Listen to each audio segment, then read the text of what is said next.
Olá, pessoas. Eu sou a Kênia e estou aqui com o Bertaldo, marido da Kênia. E vamos começar mais um Ânima Podcast, o podcast mais católico desse Brasil. E antes de a gente apresentar o nosso convidado, lembrar vocês da loja Ânima Oficial. E agora na quaresma, e ó, presta atenção, porque está quaresma, exatamente isso. E que Ou seja, esse durante 40 dias, né? Exatamente, esse Quaresma assunto vai reinar, vai render aqui hoje. Na quaresma, todos os nossos terços, eles estão com, não sei quantos por cento de desconto. 20. É isso mesmo, 20% de desconto.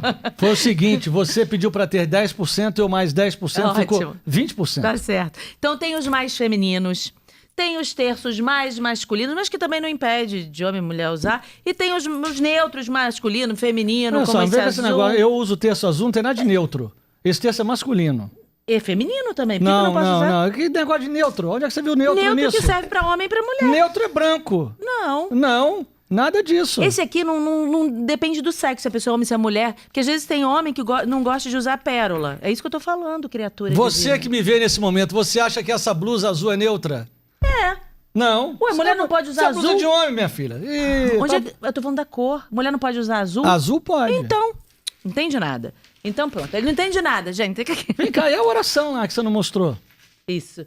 Aqui, a oração de proteção na loja Ânima também, para colocar perto da saída da sua casa, aqui, a oração mais antiga atribuída a Nossa Senhora, para nos livrar de todos os males e perigos. Vocês não podem deixar de ter aí na casa de vocês. E o escapulário? Escapulário verde, esse aqui, as freirinhas fazem, rezando, a coisa mais fofa, que é o escapulário que Nossa Senhora pediu para conversão. Então, tudo na loja animaoficial.com.br. E comprando hoje, você tem 20% de desconto. Nos terços, a promoção dos terços, exatamente. Muito bem, e o nosso convidado de hoje? Nosso convidado de hoje é um amigo. É um amigo. É um amigo. Exorcista auxiliar aqui do Vicariato Barra, que é o padre Renato Teixeira de Brito. E ele é padre também na paróquia Nossa Senhora da Vitória, aqui na Barra. Era daqui do santuário, mas a vida transfere. Mas alguém pescou ele para outra paróquia, não é? Fazer o quê, né, padre Renato Martins? Não é Martins, é brincadeira. Não, padre Renato Martins é que pescou. Exatamente, bom. Ele é que pescou. Tudo bem, padre? Tudo ótimo. Seja bem-vindo. Muito obrigado. De volta à sua casa. No podcast é a primeira vez, então. No podcast, primeira vez. Primeira vez de podcast também. Também? Ih, rapaz, o cara boa. quando vai a primeira vez no podcast, acontece tanta coisa boa, você não faz ideia. Ah, que bom. Então, Maravilha. padre, a gente já começou a quaresma, mas a gente percebeu que as pessoas têm muitas dúvidas. E como viver bem uma quaresma? O que é quaresma? Por que quaresma? Não sei o que lá. Então, vamos trazer o padre, porque a gente começa falando da quaresma e termina falando de exorcismo. Hoje o podcast é pra bombar. Mas podia inverter a pauta depois um pouquinho, porque é o seguinte, a gente vai fazer a quaresma e Jesus ficou 40 dias em jejum e venceu o demônio. Ele já começa falando como é que vence o demônio. Ele já vai começar falando como é que vence o demônio. Porque a quaresma, também, Jesus fez isso. Isso. Vamos embora vencer o demônio. É isso. Então, para explicar para as pessoas que nos acompanham, e porque, graças a Deus, a Ânima Podcast tem assim, uma característica muito legal, que são pessoas que estão voltando para a fé católica, e muitas dizem, a partir do podcast, a gente recebe muitos testemunhos, tá reavivando a minha fé, eu tô aprendendo muito. Então, e às vezes as pessoas que já sabem, que já têm uma fé mais profunda e que acompanham a gente também, não sabem de tudo. Então é importante a gente esclarecer, porque, né, tem aspectos aí que podem, às vezes, ficar meio perdidos. Explicar para as pessoas o que é a quaresma, para que elas entendam verdadeiramente o que é a quaresma. Tá ótimo. Bom, vamos partir da Sagrada Escritura. Vamos definir quaresma como tempo de preparação para a Páscoa. Definição primordial, né? O número 40 ficou simbólico. Antes era exatamente 40 dias, hoje passa um pouco mais. Deve estar aí 44 dias, né? Você pensando, tirando os domingos, né? Nunca fiz essa conta. Tirando os domingos, você vai ter Mas uns tirando 44. domingo ainda sobra 44? 44. E por que Começando na por quarta que de aumentou? cinzas. Aumentou pelo número de domingos mesmo. Quem define é o número de domingos. O tempo da quaresma tem 5 domingos. Mas começa na quarta de cinzas, depois tem a Que é aquela 5 contagem domingos. do porquê que tem para chegar na Páscoa, porque foi plantado alguma coisa antes, que fez não sei o que lá depois. Certo. Explica, então. Como é que é um negócio... Eu não sei bem. É pelo seguinte, cada ano, né, a quaresma, ela, como o carnaval, como a Páscoa, é uma data móvel, não é aquela coisa fixa. Sim. Então explica para as Como é pessoas que chega por nessa quê. data? Você sabe? A data é pela data da Páscoa. Pela data da que Páscoa. é uma data fixa, mas de acordo com um calendário lunar, não solar, como Então, a gente é essa a utiliza. questão. Né? A Páscoa, ela é a partir da primeira sexta-feira de lua cheia na primavera do hemisfério norte. Ah, olha aí. Eu já tinha ouvido falar, mas eu não Eu também guardei, faço não. uma confusão Como com é que é? isso. Então, pera lá. É da primeira sexta-feira. Primeira De sexta-feira. lua cheia. De lua... E se for a primeira sexta-feira que não tiver lua cheia, não contou a aquela. contagem já é tudo certinho. Ah, de lua cheia. Muito bem. Na primavera, Na primavera Não, mas do também- hemisfério norte. no Sabe, isso aqui dá um hemisfério, quiz, né? Do hemisfério norte. Hemisfério... Ele tá no- Aí, a partir daí, o Norte. domingo de Páscoa, né? Aí, a partir daí, 5 domingos. Não. Aí antes daí você tira domingo de Ramos, antes dessa data. Domingo Ah. de Ramos e 5 domingos, que é os Pra domingos chegar da no quaresma. início da quaresma. É Não. isso, pra chegar na E aí é quarta-feira de marcado o cinzas. carnaval. Não, Kênia, Depois porque da quarta-feira de cinzas, o carnaval. essa sexta-feira é para chegar no domingo da Páscoa. Então, Isso. Aí ele retroagiu, chegou no de Ramos, e Isso. retroagiu, chegou.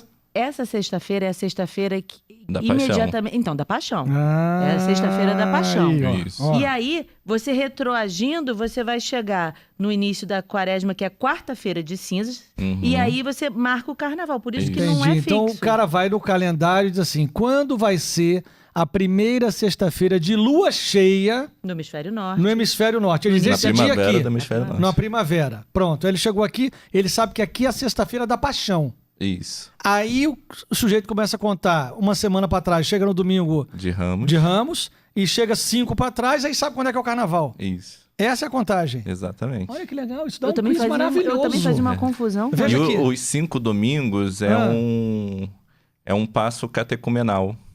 Se a gente pegar o ano litúrgico A, que é o mais original, você vai ver cada domingo um passo em vista do batismo. Você tem o primeiro domingo, não vou lembrar todos. Não, mas Você é tem só o primeiro explicar domingo que que é o as senhor falou, o senhor falou o ano tentações. A porque tem o ano A, B e C. Isso. Sim, e aí? No ano A, você tem o primeiro domingo, isso também para todos, né? Que é da tentação. O segundo domingo também para todos é o da transfiguração. Desculpa, o que é pra todos? Não entendi. Todos os anos litúrgicos, A, B e tá. C. Tá. E aí depois você tem a iluminação, tudo isso. Você tem a ressurreição de Lázaro. São passos para o catecumenato, para chegar no sábado santo, realizar o batismo. Opa, mas, assim, desculpa, isso não é muito explicado assim, desse jeito, É né? porque é histórico, né? Não é tanto o que a gente faz hoje, né? Entendi. Mas a história da quaresma é essa, né? Mas faz todo um sentido. Isso Faz, é importante claro, e a gente entender. Agora, as pessoas têm dúvida também. A quaresma começa com a quarta-feira de cinzas ou no dia seguinte? Com a quarta-feira de Ou cinzas. seja, a quarta-feira de cinzas é o primeiro dia da quaresma. Isso. E aí esclarece para as pessoas, que também eu vejo as pessoas perguntarem muito, da onde tiram aquelas cinzas que faz o sinal da cruz na testa das pessoas na quarta-feira de cinzas? Essas cinzas são realizadas a partir dos ramos que foram abençoados no ano anterior. Então, no domingo de Ramos, abençoa-se os ramos, as pessoas levam para casa, aí vai secar em casa. No ano seguinte, vai ser utilizado para a confecção das cinzas. Só que mas a as igreja guarda alguns, né? guardam A igreja alguns guarda ramos. alguns, Isso. E o pessoal que guarda em casa leva para a igreja também. Claro, não vai levar na véspera, porque ninguém quer cinza quente na cabeça, né? Não, Então mas tem que levar com uma também antecedência. vale a pena guardar uma certa quantidade, porque vai que o pessoal esquece, ou sei lá, jogou fora, fez uma limpeza, não sei, né? Mas As cinzas podem ser bastante, porque elas podem sobrar. E na missa não tem mais sentido nenhum, só a quarta-feira de cinzas. Mas ela pode ser usada como sacramental, inclusive como exorcismo. Sério? Também podem utilizar as não cinzas. sabia. Então você pode ter as cinzas para outros sacramentais, não para missa. Missa só a quarta de cinzas. Embora que você possa, também de forma sacramental, não como sacramento em si, mas você também pode distribuir as cinzas em outro dia, para as pessoas que não puderam ir na quarta de cinzas, que não é uma missa de preceito, né? É uma missa importante, mas não é uma missa de preceito. Mas você pode distribuir para essas pessoas que talvez estavam enfermas, né? Pode levar no hospital, em outros dias naquela semana que a gente chama de cinza, que é quarta-feira de cinza, quinta-feira depois de cinza, sexta-feira depois de cinza, sábado depois de cinza, até Nesses que vem dias pode. o primeiro E a pessoa domingo. faz o que com as cinzas? Não, a gente pode fazer na cabeça das porque senão a pessoas. pessoa leva... Aí não, eu quero... Aí vem a pessoa aqui com um cinzeiro, bota cinza aqui. E faz o quê? Fica soprando na casa? Não, vai sujar a casa toda. Não, mas se é um sacramental... Como na quarta-feira a gente faz na cabeça das pessoas, a gente pode fazer em outro dia também. Outra dúvida. Mas isso é mais para o sacerdote mesmo, a questão do exorcismo. Entendi. Também é mais para o sacerdote, né? Pro sacerdote. Gente, viu? Não vai sair indo para as igrejas aí pedindo cinzas, não. É pro sacerdote. E também não é pra pessoa pegar as cinzas e ficar jogando em casa. É pro sacerdote fazer o sinal da cruz na pessoa que estava enferma, enfim. As pessoas também têm dúvidas. Eu tô fazendo as perguntas das dúvidas que a gente recebe para poder explicar. Mas, porque tem sacerdotes que fazem na testa e tem sacerdotes que jogam aqui na cabeça, aqui em cima, no cabelo, né? Aqui no alto da cabeça. Tem alguma regra? Pode ser os dois? Como é que tem alguma diferença? Não tem diferença nenhuma e não tem regra também nenhuma. Na época da pandemia, que a gente tinha que ficar mais distante, né? Então jogava só as cinzas na cabeça, né? Eu gosto de fazer para não tocar. Tem uma veia artística, né? Eu gosto de deixar a cruz certinha na cabeça da pessoa. Você tem que ver a cruz de Dom Edson. Dom Edson fez uma cruz estilizada, uma cruz assim. Você viu da Maria Antônia? Não, tava um negócio assim, um arabesco. Aí a gente ria. No meu primeiro ano de padre, eu ficava assim, nossa, as pessoas vão ter um pouco de vergonha de sair da igreja, né, com as cinzas. E aí fazia uma cruz assim muito pequenininha, né, no início do cabelo, né? Mas hoje em dia as pessoas querem mais mostrar mesmo, legal, até tirar foto, legal. botar na internet. E eu acho que é até um ponto de evangelização. Exatamente, porque mostra para as pessoas, olha, fui à missa, Mas recebi... a tradição dizia o quê? Fazia a cruz ou jogava na cabeça? Tem os dois. Tem os dois? Tem os dois lados na tradição, né? A tradição bíblica no Antigo Testamento era colocar as cinzas na cabeça, né? Na cabeça. Mas a gente sempre teve essa questão de marcar a fronte com a cruz, né? Fica bacana. E as pessoas também perguntam, mas por que então? A gente já entendeu que as cinzas são feitas dos ramos e por isso, gente, é importante você não pegar o seu ramo bento e jogar fora, amassar, tá seco e joga na lixeira. Não façam isso, né? Leva pra igreja, diz que é o domingo de Ramos, que foi de domingo de Ramos, ou se puder queima na sua casa, mas não joga no lixo porque foi bento, foi abençoado. E por que as cinzas? E por que botar cinzas na cabeça? No Antigo Testamento, essa, inclusive, é a primeira leitura da missa hoje, né? Do profeta Jonas. No Antigo Testamento, essa era a reflexão sobre o jejum, né? Colocar cinzas na sua cabeça, marcando aquilo que é a nossa origem. Nós viemos do pó. Deus nos modelou do pó. Então, uma atitude de humildade, ou seja, de nos tornar mais humanos, é refletir aquilo que de fato nós somos, pó animado por Deus. Então, na Sagrada Escritura, no Antigo Testamento, essa era a reflexão. No profeta Jonas, como eu estava falando da missa, né? No profeta Jonas isso está claro. E no profeta Jonas está até as vacas. Colocam cinzas na cabeça das vacas e vestem as vacas de saco. Sério? Até as vacas se convertem. Até as vacas. Olha isso. É que viemos do pó e ao pó retornaremos, isso. Né? É importante a gente entender essa finitude. Então, na quarta-feira de cinzas, a gente começa com a quaresma, que a gente já entendeu aqui com o padre, que não são 40 dias exatos, né? Tem ali uma sobra. Mas as pessoas também, elas fazem muitas confusões com a palavra jejum e com a palavra abstinência. As pessoas geralmente fazem assimilação. E aí, quando ouve a palavra jejum e abstinência, fica meio em dúvida, né? Isso. Jejum é abster-se do alimento, propriamente dito. A igreja vai entender o jejum com pelo menos, você ficar sem 2 refeições seguidas. Digo, pelo menos. Não estou dizendo que precisa ficar sem 2. 2 é o mínimo que você pode fazer. Ah, padre, eu quero fazer mais. Eu quero ficar uma manhã inteira ou uma tarde inteira sem refeição. Pode. A igreja entende ficar pelo menos sem 2 refeições seguidas. Sendo essas uma refeição grande, que é café da manhã, almoço e jantar, e uma refeição pequena, o lanche da manhã, o lanche da tarde e a ceia. E aí pode ser uma refeição pequena e uma grande, ou uma grande e uma pequena, isso não importa muito. Importa que você vai ficar pelo menos sem 2 refeições. Esse é o jejum.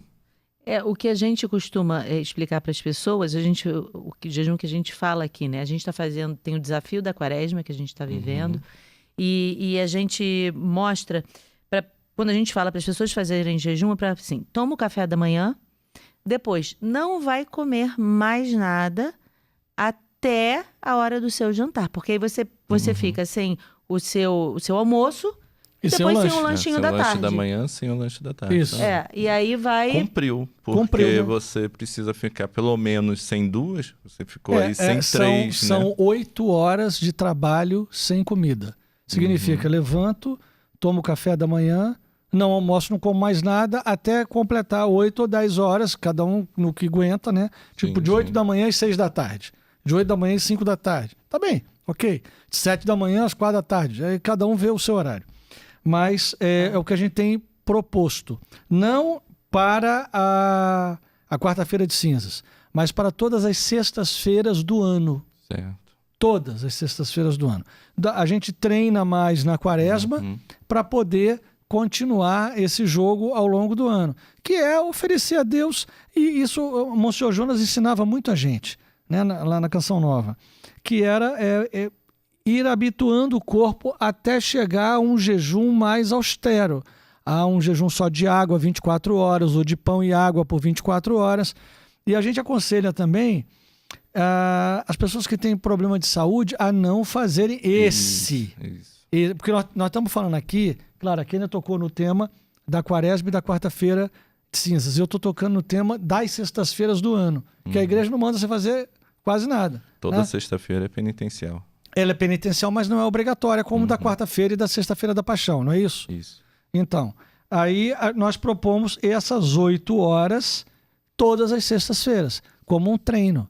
Até você dizer, cara, olha só, eu tomei café da manhã e só jantei. Depois eu tomei café da manhã, eu fiquei bem e vou até outro dia. Mas uma pessoa que é diabética, uma pessoa que está grávida, uma pessoa que... Aí não, aí o que a gente aconselha é que ela coma o que ela não gosta. Ela come, mas o que não gosta. É a tática de São Francisco de Assis.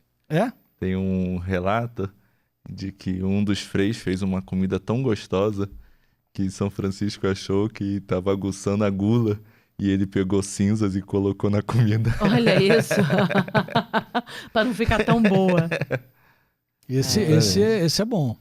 É porque outro dia me chamou a atenção isso. Eu não sei quem estava conversando comigo e falou assim, não, porque o pecado da gula...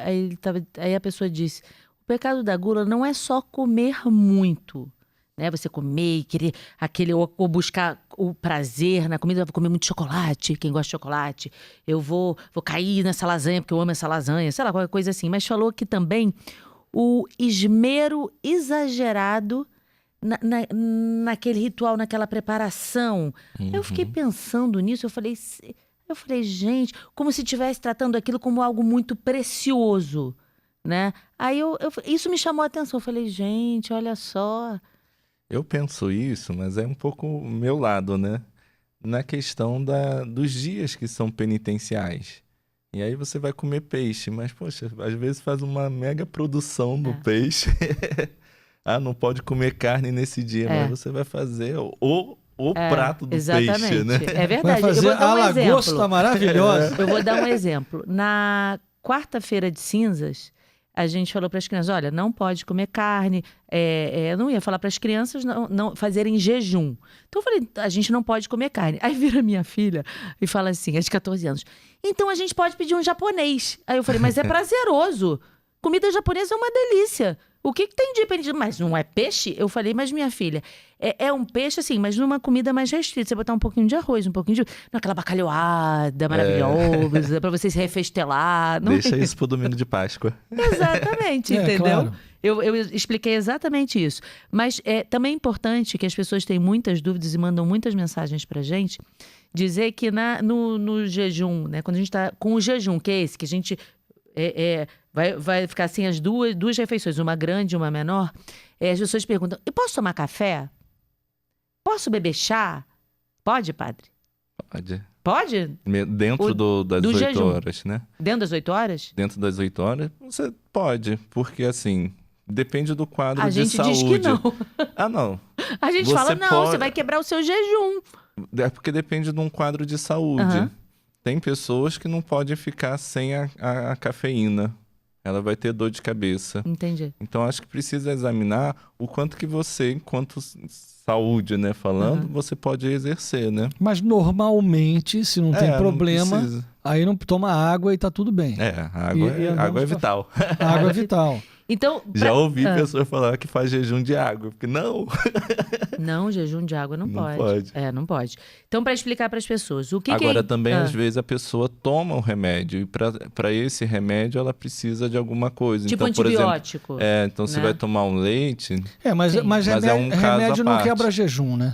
Não. É, Mas não, às vezes o pro leite. remédio, você mas precisa ter alguma coisa no mesmo estômago. assim, então, isso que eu tô endossando, né? Porque é um antibiótico, tem que tomar com um copo de leite. Isso é o remédio.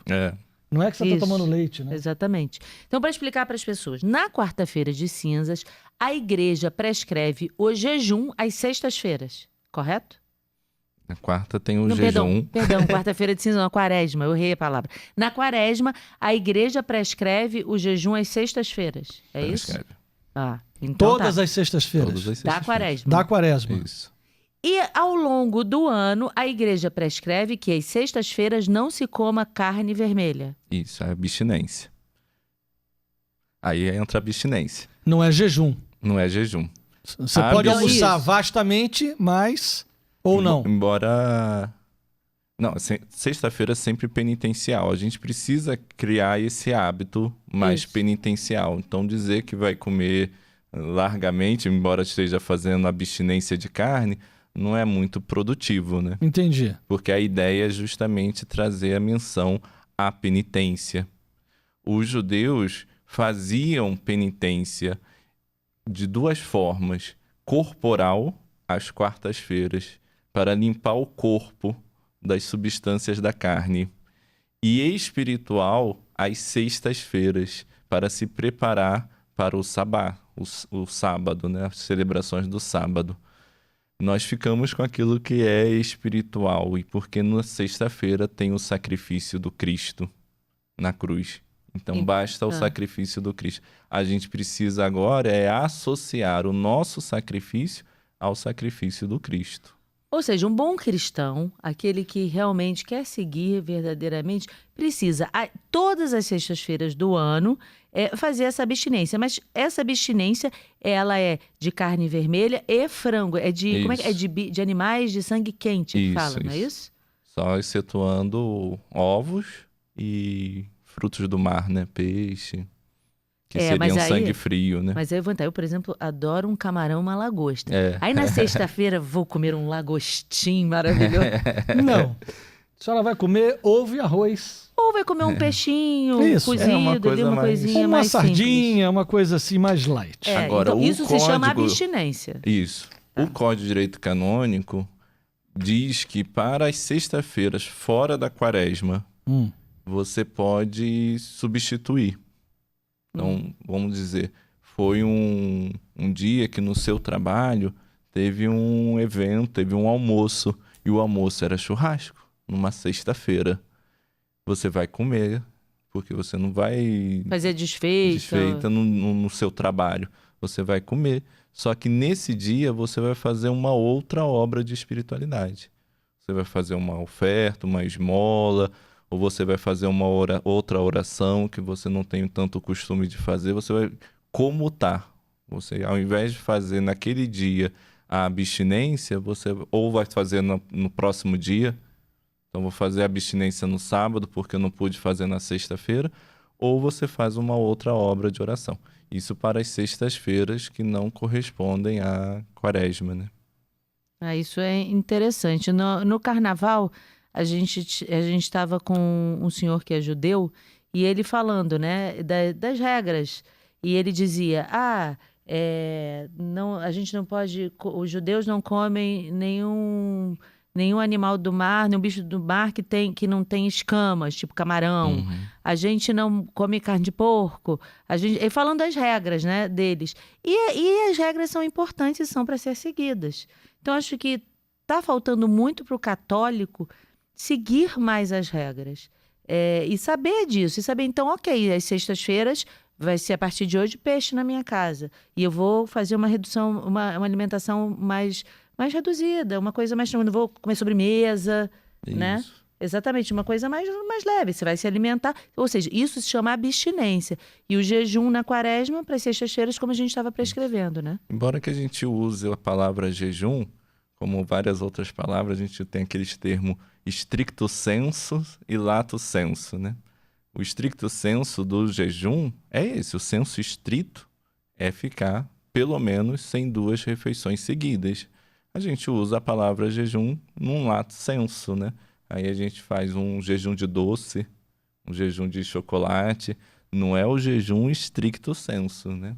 É uma abstinência. Muita gente tem falado isso pra gente agora na quaresma, né? Mas é abstinência, não é jejum? Não, eu sei, mas É lato sensu. eu recebo, diz assim, eu tô fazendo jejum de Coca-Cola. Não é jejum, é abstinência. Né? Isso. Eu escutei muita gente falar caiu na isso. linguagem, né? Caiu na linguagem comum você dizer que é jejum. Mas o correto é, ok, eu não estou comendo jejum na quaresma porque eu estou fazendo abstinência de doce. Aí é um propósito, né? Dentro desse propósito, você se absteve do doce, se absteve do chocolate, do refrigerante. Então, dentro do propósito quaresmal, que aí agora vale a pena a gente falar uma outra questão, uma outra definição de quaresma. Quaresma é a preparação para a Páscoa. Quaresma também é tempo forte de conversão. Exato. Ou seja, a graça de Deus está agindo nesse tempo para a nossa conversão. Nós devemos ser dóceis ao Espírito Santo, deixando-nos converter. É exatamente isso. Se não passa a quaresma, você passa do lado dela e não sabe nem que ela passou. E chegou no domingo da Páscoa perguntando, cadê o ovo que eu não ganhei? Eu vejo muitas pessoas falando assim, a minha quaresma vai ser quaresma de não falar mal de ninguém. E nem se preocupa com questão da alimentação, ou de fazer algum sacrifício assim nesse sentido, ou do jejum, nem nada disso. Ok, é válido você se esforçar por não falar mal de ninguém, não só na quaresma, né? Sempre. Mas isso me parece mais um subterfúgio, mais um engano, para você não fazer também aquilo que tem que ser feito. Eu até consigo entender, né, esse tipo de opinião, né? No entanto, veja, é possível fazer jejum de pecado? Eu não vou me abster de tal pecado. Só que o pecado eu deveria me abster sempre. Uma coisa, talvez estou aqui tentando raciocinar. A pessoa que fala o seguinte, eu vou passar uma quaresma sem reclamar, sem murmurar.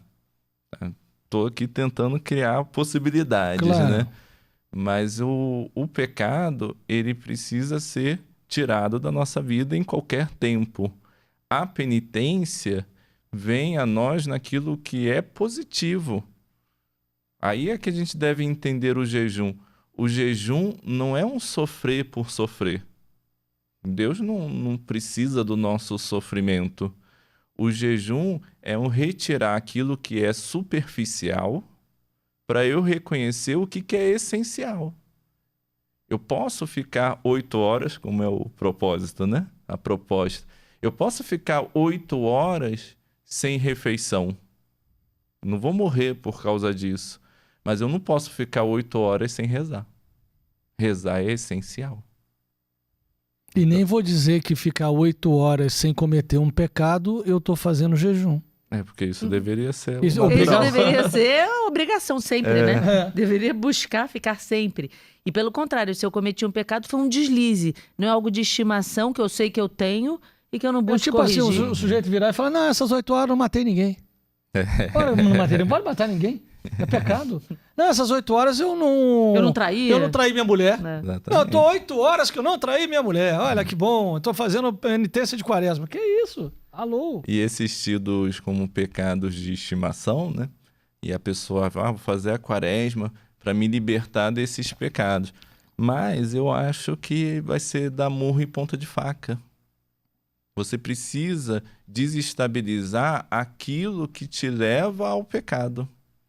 Você vai bater de frente com o seu pecado, você não vai aguentar, vai desistir e vai ficar mais um remorso na sua É porque vida. a pessoa está pensando só na consequência e não na causa, né? Uhum. Porque há sempre uma causa que nos leva àquele Sim. pecado, né? Tem alguma coisa ali em desequilíbrio que me faz ir para um lado ou para o outro. Exato. Então, se eu não trato aquele desequilíbrio ali do meu ser, é por isso que a gente tem falado agora tanto, padre. Eu acho até que o desafio da quaresma, que a Tarde com Maria faz, ele deveria chamar 40 dias para vencer o demônio, e não o desafio da quaresma. Porque, na realidade, são 40 dias num tempo forte de conversão para vencer o pecado, para vencer o mal, para vencer o demônio, para se transformar. E aí, a gente elegeu, em cada semana, nós colocamos um tempo forte de um tema central da semana. E depois a gente foi dividindo nos dias. Né? Essa semana é a fortaleza. Fortaleza. Então, exercitar a virtude da fortaleza. As virtudes, as 4 principais. Né?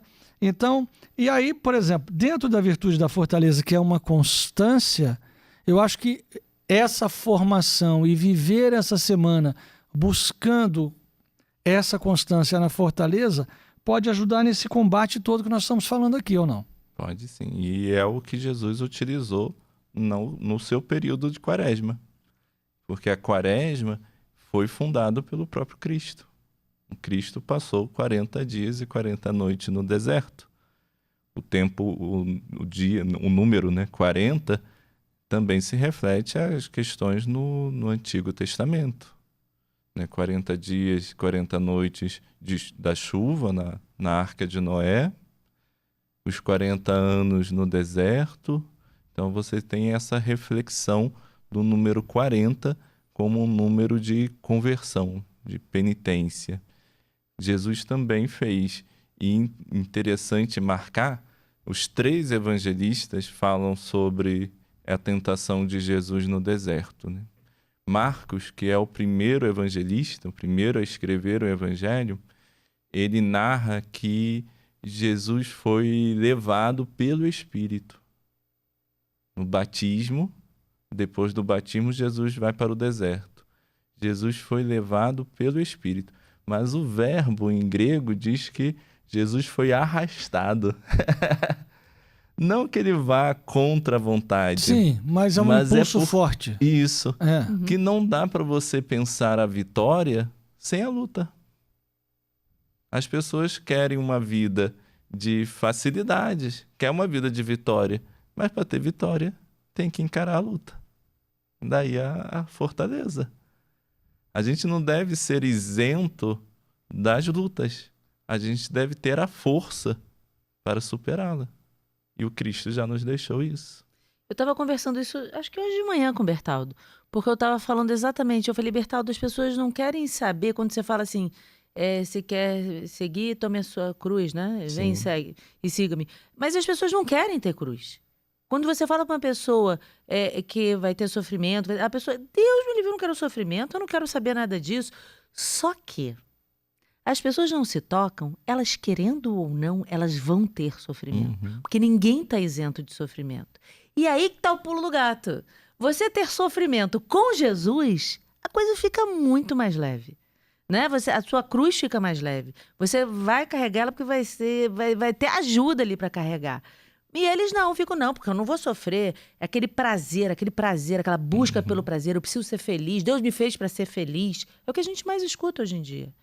E aí você vai propor para uma pessoa fazer eu fazer jejum, e aí não entende que quando você domina a sua carne, esse autodomínio que você vai tendo sobre si vai fazendo você se dominar em tantas coisas e abrir tantas outras janelas para a sua vida, espirituais, de um crescimento que você não tem ideia. No Sermão da Montanha, Jesus fala: bem-aventurados os mansos, porque possuirão a terra. Mansidão não é tudo tá bem, né? Como estado zen, né? Não tem problema nenhum. Isso não é mansidão. Mansidão é saber reagir bem diante de cada coisa. Veio o problema. Como é que eu vou reagir diante do problema? Isso é mansidão. E aí quem sabe dominar a si mesmo, quem consegue dominar até as suas próprias reações, possui a terra. Porque o que vai ter aqui que vai te tirar do foco? Possui a terra. É brilhante essa questão. E também Jesus fala para todos que estão cansados, né? Vinde até mim, né? Porque o meu jugo é suave. Jugo, até hoje, é a melhor forma de juntar dois animais. Jugo é aquela madeira que coloca no pescoço de dois bois para carregar um peso. Então, se o peso tá demais na sua vida, é porque você está carregando sozinho. Você deveria estar carregando com Cristo. Jesus diz que o jugo dele é suave e leve, porque ele carrega o peso. Olha que interessante. Eu não sabia que o jugo era aquela coisinha, aquela cangalha que bota no boi. Assim. Entendi. Olha que interessante. Ou seja, você está carregando aquele peso todo sozinho, coloca Jesus, o Cristo ali do seu lado, que vai te aliviar bastante. O interessante dessa história... Não vai tirar aquilo que você tem que carregar. Sim. Mas ele vai carregar a maior parte. Ele vai carregar a maior parte. Olha só para isso. Não, mas é interessante, né? Quando a gente vem falando de... Eu estava estudando muito hoje Lourdes e Fátima, e fala de penitência, fala de sofrimento, e fala, enfim, de um monte de coisa dessa. Quando você vê a pergunta de Nossa Senhora: quereis oferecer-vos a Deus para suportar os sofrimentos que Ele quiser enviar-vos? As pessoas pensam assim: se eu me oferecer, aí o sofrimento ele vai vir. Não, ele já vem, amigo. De qualquer maneira, como você falou. O sofrimento vem. Agora, você tem que escolher se você está do lado do Senhor e com formação, e com profundidade, e com vida equilibrada, com as coisas todas do jeito que tem que ser, ou se você está na espuma, não sabe para onde correr. Aí a onda vem, te joga, toma-lhe caixote e volta, toma-lhe caixote e volta, e engole água, e cadê o salva-vida? E é isso. Então, assim, é muito mais importante a gente entrar na formação. Concorda, não? Concordo. Em grego e também em hebraico, a palavra para tentação e provação é a mesma. Eu não me lembro como é que é em hebraico. Minha formação é mais grego, né? Em grego é peirasmon. Peirasmon. É a mesma palavra para tentação e para provação. Em latim que você vai ter palavras diferentes. Se é a mesma palavra, como é que as pessoas sabem quando é uma tentação e quando é uma provação? Bom, agora eu estou até pensando, qual é a diferença de tentação e provação? Tá.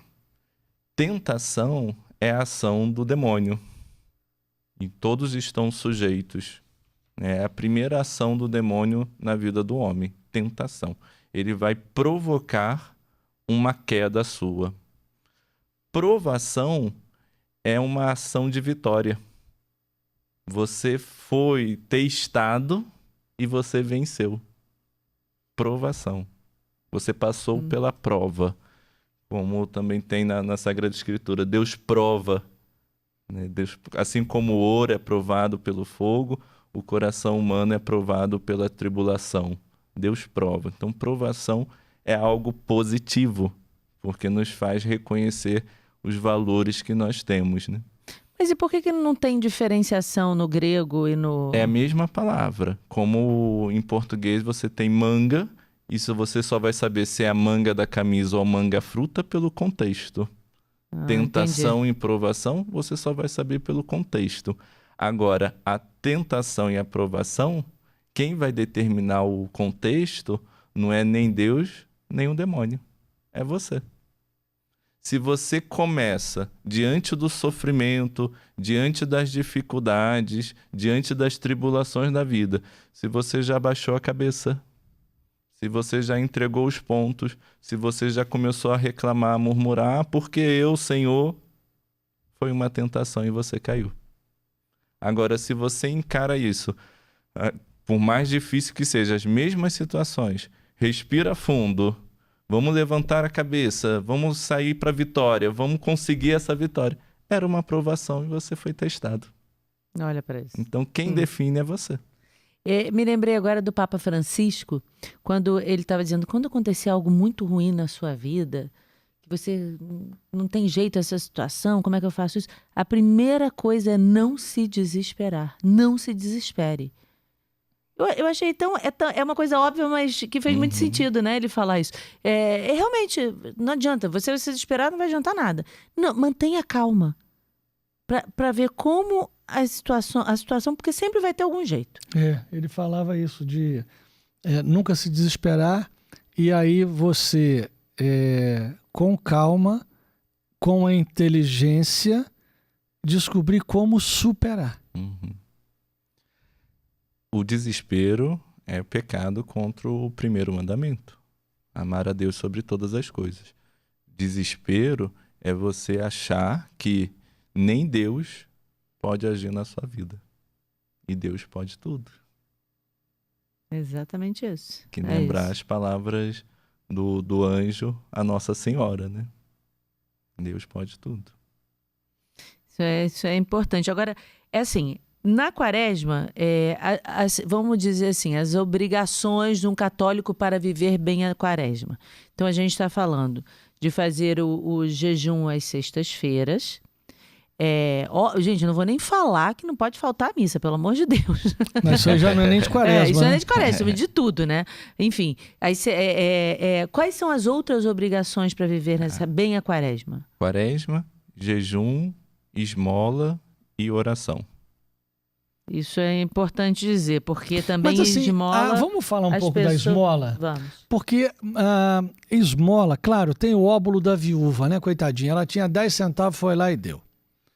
Mas vamos falar da esmola financeira.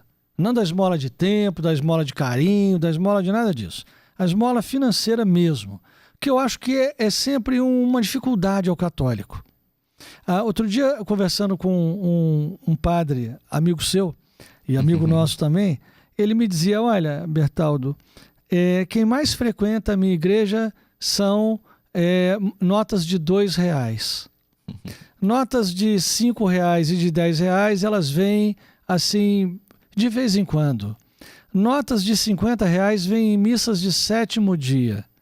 E notas de R$100, elas não são católicas, elas nem aparecem. Elas são consideradas ateias.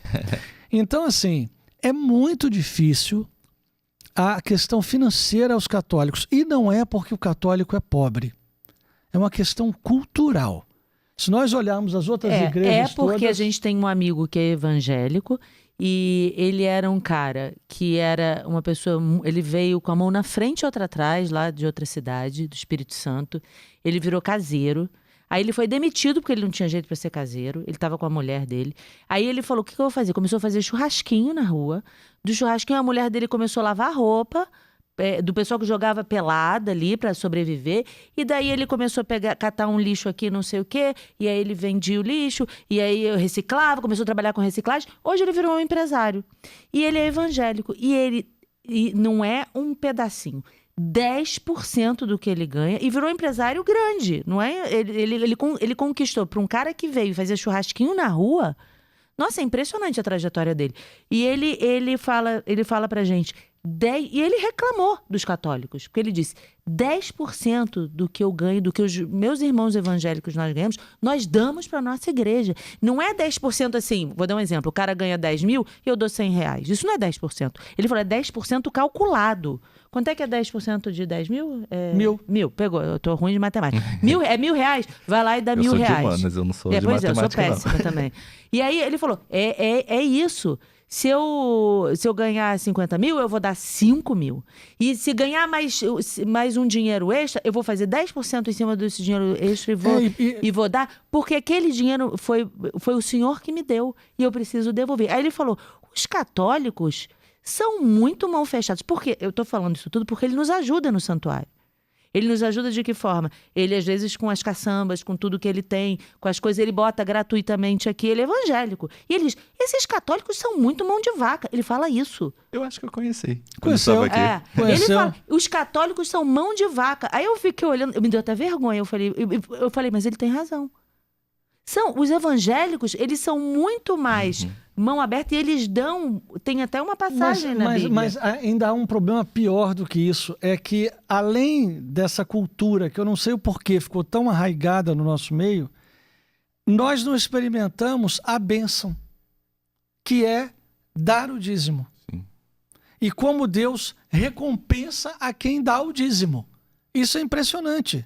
Mas voltando, então, à esmola. Porque... vamos falar de coisa concreta, né? Nós falamos aqui de um jejum que leva 8 a 10 horas, sem nada comer e tirar 2 refeições.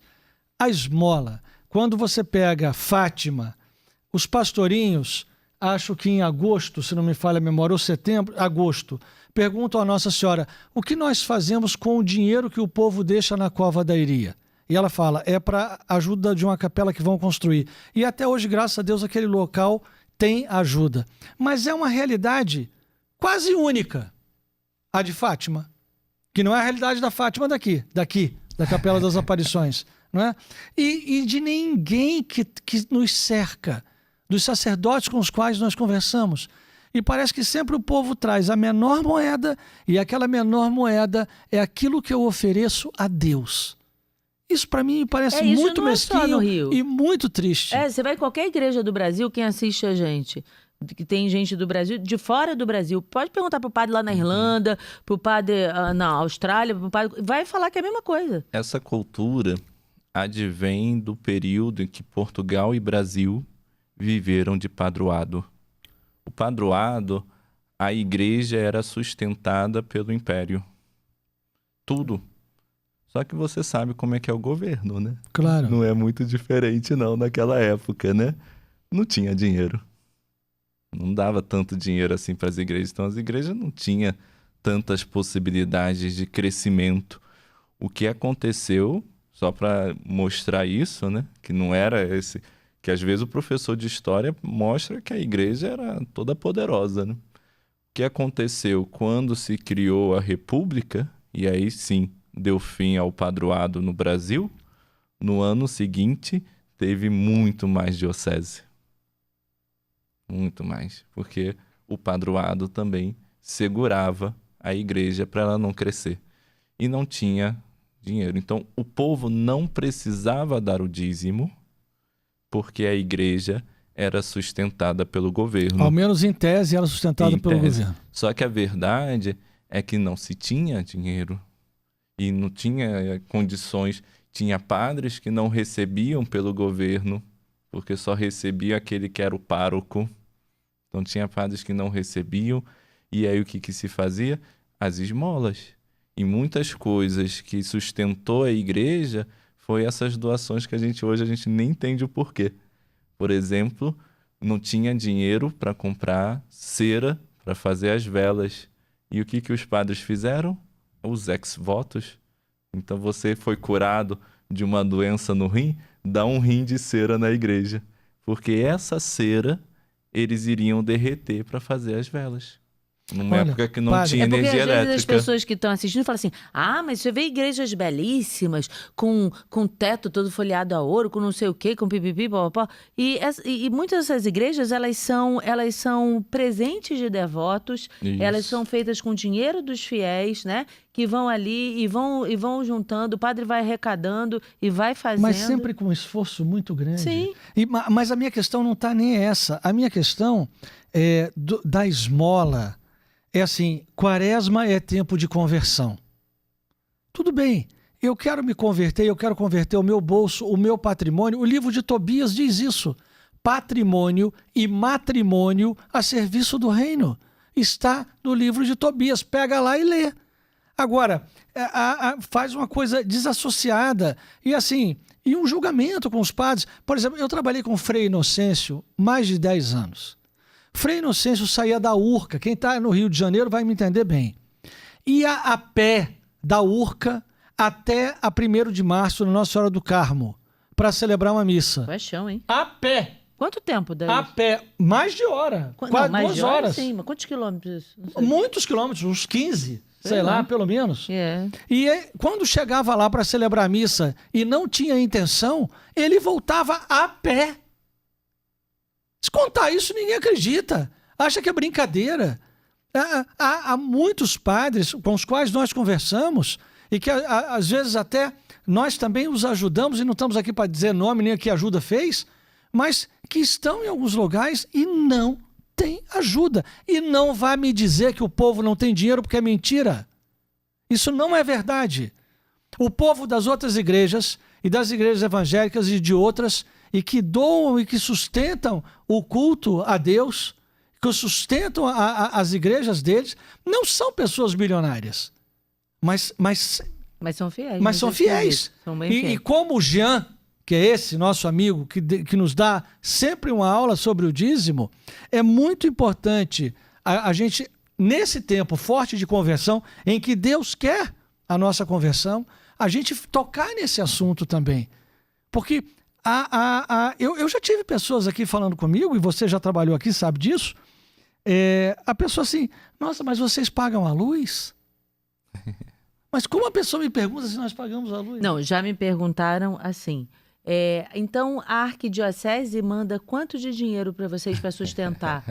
Aí eu, como assim? A arquidiocese não manda mas como vai se pensar o quê? Que o cardeal tem um banco e o cardeal envia no final do mês um Pix para cada igreja. E de onde veio o dinheiro dele? Do Vaticano, do Papa. O Papa está sentado, tipo patinhas, gente, um monte de dinheiro assim, e está mandando para as dioceses. É um negócio... Na sua experiência de padre, e que já passou por vários lugares, nos fale um pouco disso, dessa oferta. Essa oferta precisa representar o nosso cuidado com a casa de Deus. Como é que deve ser a família quando os filhos já estão começando a trabalhar? Todo mundo precisa ajudar a sustentar a casa. Assim também é a casa de Deus. Todo mundo precisa sustentar. A dimensão do dízimo é uma dimensão bíblica. E a gente não colaborar com o dízimo é deixar de receber essa graça que Deus preveu. O dízimo está desde o livro de Gênesis. Abraão, quando encontra o sacerdote, rei e sacerdote Melquisedeque. Melquisedeque abençoa Abraão, abençoa inclusive com pão e vinho, né? E aí Abraão dá 10% de tudo que tem. Deixa com o sacerdote Melquisedeque. E você vai entendendo isso também no desenvolver do Antigo Testamento. Cristo, no Novo Testamento, faz uma crítica, não ao dízimo em si, mas na visão do dízimo como imposto. Eles falam assim, o vosso mestre, falam para Pedro, o vosso mestre não vai pagar o imposto do templo? E aí Jesus vira para Pedro e fala, quem tem que pagar o imposto? O escravo ou o filho? Não, ou num entendimento de hoje, quem paga imposto? O trabalhador ou o filho? Algum filho paga imposto para morar na casa dos pais? Então, o imposto é do trabalhador. Mas o que Jesus está dizendo com isso? Não que não se deva sustentar o templo, mas que deve sustentar o templo como uma devoção filial. Isso nos Atos dos Apóstolos vai ser entendido como os discípulos colocando tudo, não 10%, tudo o que tem diante do altar do Senhor. Mas isso depois vai gerar uma problemática na igreja. E o que a igreja hoje entende é o seguinte, nós temos que construir as igrejas. A igreja é um bem que passa da nossa geração. Claro. A igreja em que eu fui batizado foi uma outra geração que construiu e eu fui batizado. A igreja que hoje se recebe a Eucaristia, outras gerações vão receber também. Então a igreja é um bem que passa da nossa geração. Mas o senhor acha que esse problema é porque eu não tenho aquilo ali também como algo meu? Ou seja, eu não me importo. Eu dou assim, deixa eu dar aqui R$2, porque R$2 ajuda a sustentar o padre e pronto. Talvez porque a palavra esmola pareça dessa sensação. Que aí esmola você vai dar tipo 10 centavos lá do fundo da bolsa, não é isso não? Não sei. Tem um santo, que eu não vou lembrar o nome, que diz que a esmola é o melhor sistema financeiro do mundo. Porque todo sistema financeiro você coloca, faz um investimento e depois você vai recebendo dos lucros daquele investimento, né? A esmola você deixa com Deus. Vai receber no reino dos céus. Que bonito, eu gostei disso. E aí Deus não falha. O banco pode falir. E tem vários que já faliram. Deus não vai falir. E Deus não vai te deixar na mão. Então a esmola é a melhor oferta que você pode fazer. E a gente entra às vezes, né, nas nossas igrejas, claro, todo mundo com muita dificuldade vai conservando, mas às vezes você vê um banco quebrado, você vê um chão que precisa reformar, uma lâmpada que não precisava ser aquela, mesmo o próprio seminário. Quanta dificuldade os seminários no mundo passam. Eu já meu tive... primeiro dia no seminário foi literalmente, lembro disso até hoje, foi literalmente falar assim, ó, chegou mais gente, vamos botar água no feijão? Sabe essa brincadeira? Caramba. E você catava ali o grão de feijão. Olha aí. Padre, uma vez aconteceu um fato com a gente e eu conto como testemunho. E não como, nada que possa nos envaidecer. Como com testemunho mesmo. Uma noite eu fui chamado no seminário para conversar umas coisas lá com o Dom Arani sobre a transmissão da missa, que a gente fazia pela televisão e tal. Quando nós chegamos lá, os armários do seminário não tinham comida. Nenhuma. Do seminário aqui do Rio. Nenhuma comida. Nenhuma. Nós conseguimos, e lá são 200 homens, para tomar café da manhã. Não, e a garotada come. Para lanchar. Os meninos de Pra 18 almoçar, anos... Falo por conta própria. Pra lanchar. Os meninos de 18 anos comem. Para jantar e para lanchar de novo. Ok? Naquele dia, por uma graça de Deus, nós tínhamos aqui, não me lembro agora ao certo se eram 3 ou 4 toneladas de comida. Nós embarcamos na mesma Porque a gente hora estava distribuindo, esta né, comida e enviamos para lá. E eu, Bertaldo, vi, ninguém me contou. Quando eu dei a notícia ao senhor cardeal, eu vi um alívio no rosto dele naquela noite. Eu vi, eu não estou falando isso para falar que a Tarde com Maria faz isso ou faz aquilo. Estou falando o seguinte, nós estamos falando de esmola, estamos falando de conversão, de tempo de quaresma, de responsabilidade dos católicos com as suas igrejas. Se você não se responsabiliza por ela, se você não faz a sua parte, amigo, sinto muito, deveria fazer. Porque é onde você recebe instrução, é onde você confessa, onde você faz adoração, onde você comunga, onde você frequenta uma pastoral, onde você tem instrução, enfim, aonde você casa, aonde você batiza o filho.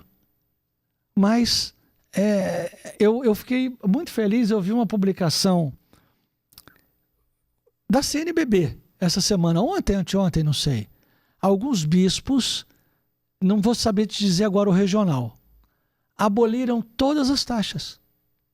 Aqui, por acaso, também o senhor sabe disso, não há nenhuma taxa. Para nada. Se você quiser marcar 1 milhão de missas aqui, quanto é? 0. A pessoa vai fazer... O que é dito? Oferta o que seu coração mas, assim, também se sabe que precisa de hóstia, de vinho, de casula, de lavar a toalha do altar, de pagar a luz, de pagar a luz, de ter o sacristão, de ter a segurança, de ter a limpeza. Tudo isso se precisa. Então, nesse momento de quaresma, eu acho que seria muito importante uma reflexão disso também. Agora que assim, você também precisa, você colocou uma intenção, você também precisa fazer uma esmola. Também. Isso diz Porque o código. precisa se ter um sacrifício seu junto do sacrifício de Cristo. Então você deu a intenção para a missa, você precisa. A igreja pode não estabelecer qual o valor, mas você precisa fazer uma esmola. Isso seria obrigatório, né? Sabe. Sim. Para gerar aquela obrigação também. Porque você precisa fazer um sacrifício. Isso é importante ser dito. Até para as pessoas que vão em várias igrejas e tudo. Aí, só vou pedir a missa, não vou contribuir com nada. Existe a contrapartida, né? Exatamente isso. Você tem que ter um sacrifício. Exato. Que é doar alguma coisa. Mas Agora, essa esmola, quando é dita no período da quaresma, ela é abrangente. A gente está falando aqui da questão de ajudar a igreja, mas ela também se reflete em ajudar quem está passando fome na rua, numa necessidade, né? Em todos esses... Fala um pouco mais para as pessoas entenderem. Até algumas pessoas traduzem como caridade, nem traduzem como esmola, né? Também é essa questão. Hoje, eu sempre comento o seguinte, porque hoje é complicado, você não sabe para quem você pode ajudar. Porque você não sabe se a sua ajuda, você encontrou alguém na rua e aquela sua ajuda vai ajudar a pessoa ou vai sustentar o erro, o vício na pessoa. Eu comento o seguinte, deixar o coração falar. Disse para ajudar, ajuda. Disse para não ajudar, vamos observar um pouco mais. Se ajudou e a pessoa não usou para o bem, a questão é com ela, é ela e Deus. Claro. Você fez a sua parte. Você fez a sua parte, Isso é importante também. E também, mas na certamente... igreja, as igrejas geralmente fazem essa parte e é uma doação que vai ser segura. Assim, você da doa caridade. 1 quilo de alimento, por exemplo. Vai para alguém que precisa. Exato. Ou seja, se eu não quero doar na rua, no sinal para aquele menino que eu não sei o que, se ele vai usar isso para comprar droga. Mas então, eu vou comprar 1 quilo de alimento e vou levar na igreja para doar para quem precisa, né? É uma forma segura. Em Agora, maio a gente tem ouvi. essa festa, né? Lembra da festa de maio? Que a gente tem no 3º domingo de maio? Sim. Que é dos ranchos portugueses, né? Dos grãos, festa dos grãos. Então, ali, naquele dia, a gente já para um caminhão aqui, que você falou dessa transparência, né? A gente para o caminhão aqui e aquelas 5, 6, 7 toneladas de comida que são arrecadadas naquele dia já vão direto para o caminhão e já partem direto para o Seminário São José, né? Agora, já ouvi também pessoas, eu acho muito interessante, pessoas que já faz a sua comida em casa e já faz uma marmitinha. Ah, legal. Pegou o carro, na primeira pessoa que parou, oferece. Ou pessoas que mantêm água. Compram umas garrafas de água, ó, não tá gelada, mas aí acaba no Mata sinal a sede fazendo. de quem tá ali no sinal. E o que eu ouvi, que eu achei fantástico, é pessoas que adquirem aquelas bíblias pequenas, e às vezes é Salmos e o Novo Testamento, né? Aquelas bíblias pequenas e falam assim, ó, eu não tenho nenhuma oferta para dar, eu tenho essa bíblia aqui. Ah, legal Eita, também. o terço, né? O problema do texto tem que ir ensinar como rezar também. Tem que ir o livretinho junto, porque a pessoa vai receber, né? Aí botar no a pessoa pescoço. pegou o texto, é tipo um colar, né? E faz assim, não tem nem ideia o que faz. Mede na cabeça e fica, né? Tem razão. Então a gente falou da esmola, jejum, esmola, e tá faltando a oração. A oração. Bom, mas ainda só para concluir essa parte de esmola, a esmola, ela apaga muitos pecados. A caridade apaga muitos pecados. E na carta de São Tiago é dito que a religião perfeita é aquela que você ajuda os órfãos, as viúvas, é aquela que você se preocupa com o outro. Não adianta você fazer tudo e não ter uma preocupação com seu irmão, né? No Diálogo de Santa Catarina de Sena, fala disso, né? Fala das escalas do amor. E tem um amor perfeitíssimo, né? Que é o top, exatamente isso. Que é quando você consegue se doar para o próximo. A sua oração é tão desapegada de você, que você começa a rezar pelo outro, fazer as coisas pelo outro, tudo pelo outro. Isso é a perfeição no amor, né? Isso agrada muito a Deus, que ela diz lá. Quando Porque eu achei interessante. Lá dizia assim, que a gente não pode fazer nada para agradar a Deus, assim, nesse sentido. O que eu posso dar para Deus que eu vou agradar a Ele? Nada. Mas quando você se doa para um irmão, quando você faz algo por outra pessoa, quando você reza por outra pessoa, se sacrifica, faz uma caridade, isso agrada muito a Deus. Mas Isso até seria... os pastorinhos, né? É. Nossa Senhora fala, né, de que não... há pessoas que vão para o inferno porque não tem quem se sacrifique por Isso. eles, né? Exatamente. Exatamente. Isso, E não padre. porque pecaram. Uhum. Né? Claro, eles pecaram. Mas Nossa Senhora coloca... Nossa Senhora... Fátima devolve, né? Ela devolve. Fátima não é para você só. É uma oração por todos, né? E daí é que ela fala que muitos vão ao inferno porque não tem quem reze por eles ou se sacrifique. Agora, essa esmola, ela seria como uma indulgência? Pode ser. É aquela questão do banco.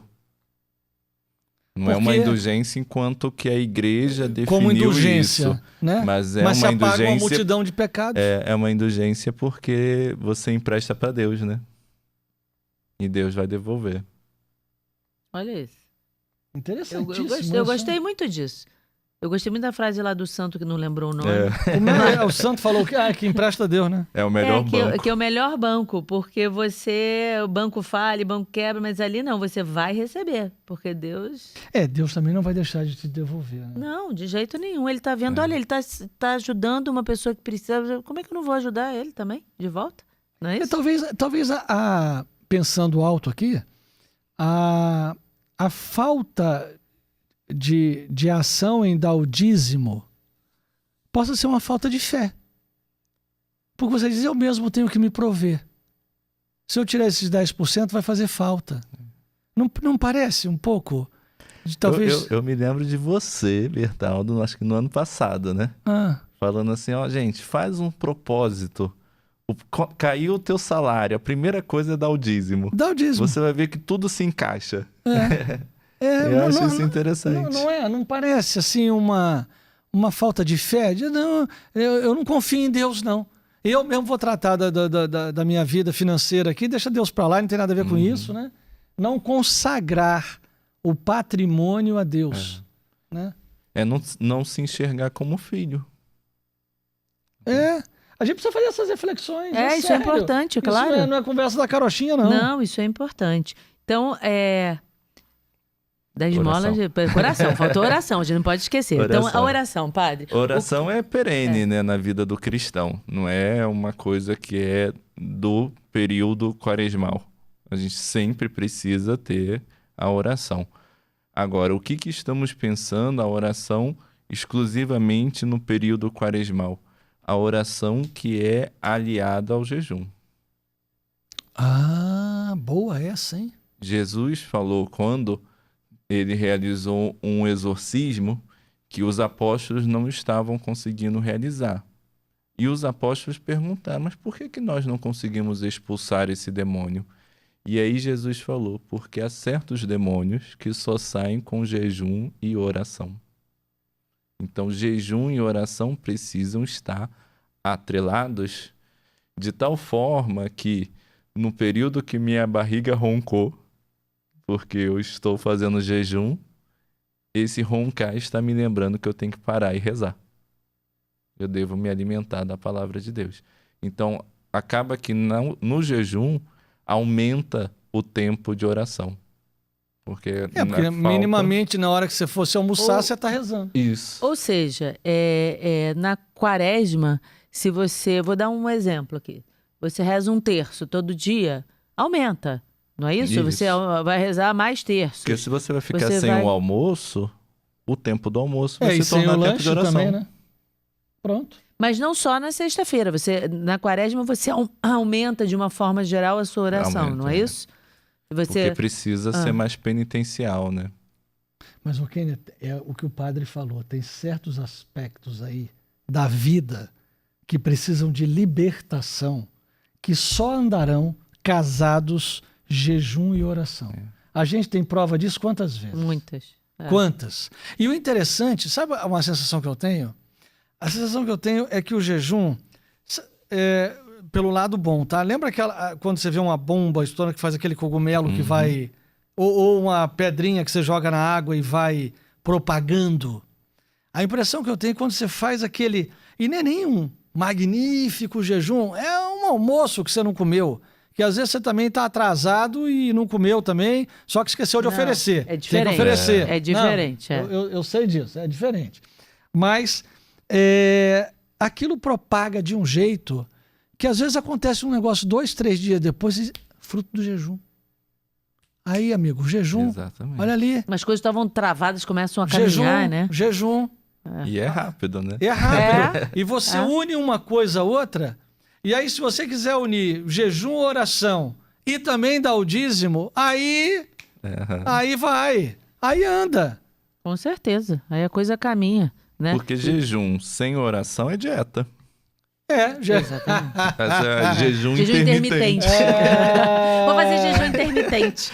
Isso não, Não, é e ainda jejum. tem isso, né? Porque tem uma moda de jejum intermitente, porque o sujeito não aproveita o jejum, reza e deixa que a ação do jejum vai fazer a mesma coisa no corpo dele. Porque as pessoas estão preocupadas mais só com os corpos. E não estou condenando o jejum intermitente, não. Acho legal. Mas ok, você vai fazer o seu jejum intermitente. Mas faça o jejum também prescrito pela igreja. Pelo amor mas de com Deus. toda a vênia não dá nem para comparar. Não estou comparando. Eu estou dizendo que o jejum intermitente, vários estudos dizem que faz bem para a saúde. Bem. É porque Deus também não ia fazer a gente passar fome, ficar com fome ali, para também o negócio ser ruim. Deus já botou o negócio, vou fazer bem para a saúde deles também. Deus fez um combo. A gente que é bobo, muita gente que é bobo que não aproveita. Só vai fazer o jejum intermitente sem oração. Aí, Mas já pega o gancho do jejum e oração que expulsa demônio. Nós estamos com o exorcista aqui. pois é, estamos com... Não se esqueça disso. O livro de Tobias, ele é motivado pelo pai, Tobit, que fica cego. E aí Tobias vai até outros parentes para conseguir uma questão financeira, uma ajuda financeira. É acompanhado pelo arcanjo Rafael, que até então ele não sabia quem era. Num dado momento eles pescam um peixe e vão se alimentar. Né? Aí também é uma alusão a Cristo, né? Pelo peixe, né? Que tem um acróstico, né? Em grego, que a palavra peixe também pode pegar cada letrinha em grego e vai dar Jesus, Filho de Deus, Salvador. E aí então já tem uma alusão a Cristo. Mas a parte de dentro, aqueles órgãos de dentro do peixe, Rafael separa e fala, isso pode ser um bom remédio. E vão continuando a andar, tal. Chegam na casa, Tobias acaba se apaixonando ali pela filha daquele senhor que iria ajudar, que é parente, né? E vão casar, mas ela tem um problema. Toda vez que ela casa, tem um demônio que mata o marido. No dia de núpcias. E a mulher é mal falada, porque ninguém estava acreditando em demônio nenhum, estava achando que ela mesmo matava. Ela era viúva negra, né? Tava acreditando que ela era viúva negra. E Tobias se casa com essa mulher, o pai dessa mulher já está até cavando o buraco na noite de núpcias. Mais um que vai morrer, meu Deus. Mas menos um Fica lá no cavando. buraquinho assim, olhando pela Menos fechadura. um genro. Será que já morreu, meu Deus? Só que o que acontece? Antes deles começarem a noite de núpcias, eles rezam. Eles rezam. Antes de começar a caminhada, eles também rezaram. E antes de entrar para a noite de núpcias, eles rezam. Rafael coloca esses órgãos no carvão aceso. Sai um cheiro que o demônio não suporta e foge daquele lugar. E Tobias não morre. O que aconteceu? Os antigos acreditavam que o coração é a sede dos sentimentos. Porque quando a pessoa estava apaixonada, o coração batia mais forte, né? Até hoje. Então, Até hoje. então eles sempre identificaram o coração como a sede do amor, desses sentimentos. E esses órgãos mais embaixo, eles acreditavam que era a sede da vontade. A gente tem vontade de comer, a gente tem vontade de beber, e eles acreditavam que eram produzidos por esses órgãos. Quando a gente está com vontade de comer, o estômago ronca, Isso. né? Então eles acreditavam que esses órgãos eram a sede da vontade. Quando o anjo coloca esses órgãos no carvão, ele está mostrando que a nossa vontade está em Deus. O cheiro de fazer a vontade de Deus, o demônio não suporta. E ele foge. Isso que a vida de oração é essencial. Sabe que eu tenho uma predileção pelo livro de Tobias. E como é que afasta o O meu demônio? quase todo é marcado e eu sei essa história toda. Agora, vamos combinar que Tobias foi corajoso, né? Não, ele ainda diz lá que porque ele procurava Deus dia e noite, teve um sujeito que ele se tornou também vendedor das coisas. Ele ganhou dinheiro também com esse sujeito. Esse cara, Saul Namassar, um nome mais ou menos assim. E aí, e eu via sempre o Rafael, né? Porque eu sempre tive uma grande amizade ao arcanjo Rafael. Sempre, sempre. Há muitos anos, muitas décadas. E aí, quando eu descobri Rafael ali, eu fiquei lendo essa história toda, né? E dele acompanhando, e o final, né? Quando ele fala que ele é o Rafael, cara, é um negócio espetacular, cara. Já leu ou não? Já. Lá é que fala de patrimônio e matrimônio a serviço do reino. É exatamente em Tobias. Eu gosto muito, gosto É o muito. que eu tô dizendo, o Tobias foi corajoso, né? Porque todo mundo morria. E ele, não, eu vou casar porque eu não vou morrer, não. Confiando em Deus. E Rafael dizia que sabia bem o caminho, né? Para ir e voltar. Aí, tá vendo? Padre, me diz uma coisa. Então, a gente já entendeu a questão do jejum, da oração, da caridade, que a gente tem que fazer nesse período da quaresma. Mas muitas pessoas perguntam assim, e beber durante a quaresma? Pode? Eu quero beber vinho, eu quero beber uma cerveja, eu quero... As pessoas têm essas dúvidas. Então, assim, é bom a gente falar o que pode, o que não pode, como é que é isso? Não se tem uma regra. Vai depender do estilo de vida da pessoa. A pessoa é compulsiva por bebida. O ideal é restringir, né? Penitenciar, né? Algumas bebidas que eram mais fabricadas com trigo, né? A cerveja, eram utilizadas nos mosteiros na antiguidade para sustentar o período de ausência de alimento. Só que hoje não é essa a expressão. Hoje a expressão vou te dizer que a bebida hoje é um pouco supérflua. Sim. E sendo supérflua, o ideal é tirar aquilo que é superficial e reconhecer o que é essencial na vida, né? É isso. E entender Ninguém é dependente para se manter vivo de bebida alcoólica. não, é dependente químico no caso, né? Não, o corpo não necessita da bebida alcoólica pra gente continuar. As pessoas também têm muitas dúvidas assim, no sentido, eu prometi que eu ia ficar, sei lá, vou inventar aqui, eu vou ficar sem comer doce na quaresma, mas não estou conseguindo, eu posso trocar por outra? Preciso ir até o sacerdote para falar? Como é que faz isso, essa abstinência? Como é que a pessoa resolve isso? Tem que ir ao sacerdote e falar. O sacerdote precisa entender o porquê da pessoa não ter... Bom, a pessoa quis esse propósito, por que a pessoa esse propósito quis com Deus, de e por livre... que não está conseguindo, né? Se vai ser só uma questão meio que infantil da pessoa, né? De fazer uma birra, né? Fazer não tô uma manha, ficar sem um pudim. Ou porque é aquela questão que eu acho que não vale a pena você bater de frente com aquilo que é uma grande ameaça na sua vida, né? Você tem que ir comendo pelas beiradas, né? Então, quem vai saber identificar isso é o sacerdote. Então, ele pode sim tirar, né, ou trocar, né? Muito bem. E a gente chega no final do período da quaresma, falar para as pessoas saberem a importância de viver o tríduo pascal, todas aquelas celebrações que é obrigatório, não é obrigatório, eu não vou. Tem umas coisas assim, né? Da cerimônia. Só vai por obrigação, é triste, né? Pois é, que tem o lava-pés. Semana Santa não é feriadão. Vamos combinar? Semana Santa não é feriadão. não é a hora do churrasco e vou andar de lancha. Não é, né? Não, não é. Eu até não vou contar a história aqui, mas só para exemplificar. Vale a pena um dia. Atenção, senhoras e senhores, essa história de Quênia vale a pena. Mas eu vou só não para dar vamos um dizer exemplo. o que é agora, mas essa eu tenho certeza absoluta que vale a pena.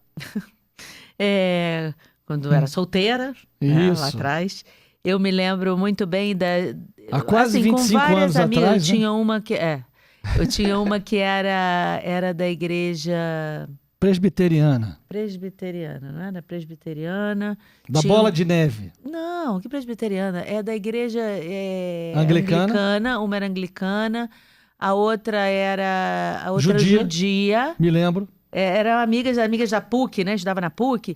Aí tinha amigas de várias, né? De várias religiões. Tinha católica, mas católica meio morna. E aí eu me lembro muito elas falando assim: e aí, Kênia, vamos agora vai final de semana da Páscoa. Vamos. Aí uma me convidou para ir para Angra. Aí outra, não, a gente vai para Búzios. A outra, não, a gente vai para Itaipava. Cada uma assim, só lugares legais. Vai ter festa, vai ter não sei o quê. Eu fiquei olhando, eu falei assim: quando é festa dos judeus, aquela ali vai bem lá para a festa dos judeus. Quando é festa lá dos anglicanos, eu sei que aquela lá vai lá. Quando eu não sei, eu falei: quer saber de uma coisa? Eu não vou para canto nenhum. Eu falei assim: eu não vou dar mau exemplo. Eu falei: vou para o retiro. Peguei minhas coisas e fui para Canção Nova. Foi lá nosso reencontro definitivo. Aguardem um podcast especial Mas... sobre Semana Santa de Quênia na Canção Nova, bem. encontrando o Bertal. Muito bem. Mas o que eu quero dizer é que eu falei assim: eu não vou dar esse antitestemunho aqui, não. Que tipo de católica eles vão dizer que eu sou se eu, no feriado da Páscoa, eu for lá para festas, passeio de lancha, churrasco, bebida? Eu falei: gente, não dá, né? E aí eu fui pra Canção Nova para viver verdadeiramente a Páscoa. E assim, a pessoa até pode viajar, ok, não tem problema. Vai nas celebrações, né? Pelo amor de Deus. Viaja pra cá. Vem fazer a celebração aqui. Pra quem é do Rio, não pode viajar pra cá. Mas pra onde você... Ok, você... minha família toda, sei lá, vai pra Itaipava. Vai, mas tem igreja lá que faz celebração. Vai nas celebrações. As pessoas pulam o negócio, é feriado. Eu tô aqui, ó, vou ficar só de perna pro ar. Jesus tá morrendo lá por você e você tá no feriado. Eu acho tão estranho, né? E a Páscoa é a maior festa. O pessoal pensa que é o Natal. Ah, sim. E não sabe que é a Páscoa. Mas nascer todo mundo nasceu, né? Pois é. Ressuscitar. Só um. É isso A aí. encarnação tem a sua importância, mas não é maior do que a Ou Páscoa. quem aquele ressuscitou, né? É isso. Chamou o Lázaro lá, ó. Mas hoje a gente entende não pela via da ressurreição, Não. porque Lázaro depois morreu. Não, ele morreu, claro, óbvio. A gente entende mais pela via da revitalização. Da redenção. Revitalização. Revitalização. Ele chamou de volta a vida. E a ressurreição já é a vida eterna. É isso. Ótimo. Essa eu nunca tinha pensado por aí. O Lázaro, então, ele teve uma revitalização. Isso. Porque depois ele morreu, né? E depois ele morreu de novo. E não ressuscitou mais. Em grego não tem a palavra, né? Em grego é levantar, né? Mas a gente entende que não é um levantar como levantou da cama, né? Mas e a de Nossa Senhora? Aí entra numa outra questão, que é se houve ou não morte, né? Que é uma temática também complicada entre ortodoxos e católicos. Os ortodoxos dizem o quê? Dormição, né? Eu acredito na morte. Mas se Jesus morreu... Exatamente. Por que Nossa Senhora não morreria? Porque morreu instantaneamente e voltou. A questão é que a morte é consequência do pecado. Sim. E aí Nossa Senhora não tendo pecado... Mas Jesus não tinha pecado e morreu. Mas assumiu o nosso. É verdade. Não tinha Assumiu parado o pra nosso pensar pelo nisso. batismo. Então isso não é pacificado ainda? Não. Sobre Jesus, morte ou dormição? O que é certo, que é até dogma, é que Maria vai aos céus de corpo e alma. Ou seja, então ela é a primeira ressuscitada. Maria é a primeira da igreja. Que a igreja toda vai estar na mesma situação. Diga-se de passagem, é a única. Sim, que tá de corpo e alma no céu, sim. De Jesus e Maria. A questão de escatologia é que existe o juízo privado, né? E o juízo final. Sim. Você morre, você vai para alguma condição. Céu, purgatório ou inferno. Eu começava pelo inferno e algumas pessoas falam assim, não, começa pelo inferno não, padre. Começa pelo céu. Você vai para alguma dessas condições, né? Não existe espírito vagando pela terra. Ou vai ser céu, purgatório ou inferno. Isso já no momento da sua morte. No momento final, vai ser definitivo. Não, isso tudo bem. Mas Nossa Senhora, levando em consideração que ela já teve quase, então, o momento final. Porque se ela já Sim. tem corpo Dela já é semelhante ao do exato. ressuscitado, Exatamente. ela tem a condição definitiva. Uhum. É interessantíssimo isso, hein? Então Nossa Senhora não morreu? O que Aí tá em aberto. Aí tá em aberto, né? Não as tem uma discussões. teologia. Quando a gente morrer, a gente pergunta pra ela. Olha só. Já morreu? Espero que a gente tenha essa oportunidade, porque senão que a gente vai pro céu, né? Mas olha, Você deve perguntar. ainda que ela tenha morrido, pensar alto, ainda que, digamos que ela morreu e 1 segundo depois ela recebe o corpo semelhante Uhum. ao do ressuscitado. Não muda nada a Muda teologia. nada. Não, claro que não, eu sei disso. Muda zero, ela continua dormiu sendo- e parou de respirar. Aquele corpo precisava parar de respirar para poder ter o corpo do ressuscitado, ou não? Quer dizer, né? Nessa altura do campeonato, para Nossa Senhora, qualquer coisa, né? Porque é o que Deus quiser, né? Ah, Deus queria, Deus podia, Deus, Deus fez. fez. Dum Escoto, o Beato Dum Escoto. Então, né? Isso é... E Nossa Senhora foi importante. Bom, mas a gente meio que se desviou para esse assunto. É. A Nossa Mas Senhora... Nossa Senhora é assim, né, cara? Você começa a falar no... Nossa Senhora foi importante para o início da igreja. Tanto como madrinha, né, da igreja, com os apóstolos, tanto também para passar as mensagens do que foi vivenciado por Cristo antes do ministério público, né? O próprio Lucas vai atrás de Nossa Senhora e vai conversar, e o Lucas é o que escreve sobre a infância de Jesus. Mas ele conversou com Nossa Senhora. Inclusive, quem depois quiser jogar um Google aí, São Lucas, que é o evangelista, também foi o primeiro pintor, né? E fez um ícone de Nossa Senhora, né? A primeira foto dela foi ele que fez? Ele que foi fez, é. Opa, cadê essa foto? Quero ver. Depois joga um Google. Só não Mas sei. é uma especulação sobre aquela imagem. Se de fato, aquela é que São Lucas pintou. Ninguém sabe isso. Cara, devia ter alguém naquela época lá para poder facilitar a vida alheia. Entendeu? Mas era uma época de perseguição, né? Mas sei lá, cara, guardava em algum lugar, fazia alguma coisa, contava, entendeu? Com detalhes. Ó, meu irmão, vou fazer uma foto aqui, tá guardada ali, ninguém Foto, pega tinha agora. foto. Sei lá, um Escrevendo nos desenho, não pergaminhos. sei, cara, alguma coisa, né? Agora, Agora eu acho interessante, né? Fazendo um pouco de veneninho, né? Que os protestantes lê Lucas, né? Mas não são adeptos a imagens. Mas Lucas era. Tanto que ele fez o ícone de Nossa Senhora. É porque Mas aí- na Bíblia eles protestante vão tem os dizer- evangelhos. Tem os evangelhos. Sim, mas ele vai dizer... Aí eles vão dizer que onde é que está escrito que ele fez o ícone de Nossa Senhora? Não está Exato. escrito na Bíblia, porque eles são, né, pela palavra que está ali. Se não está ali, não aconteceu, não existe, não... Entendeu? É essa a questão, né? Amigo, faz a experiência. Você que é protestante me vê agora, pega o texto e reza. Será que o Se protestante tá aprofunda nos estudos bíblicos.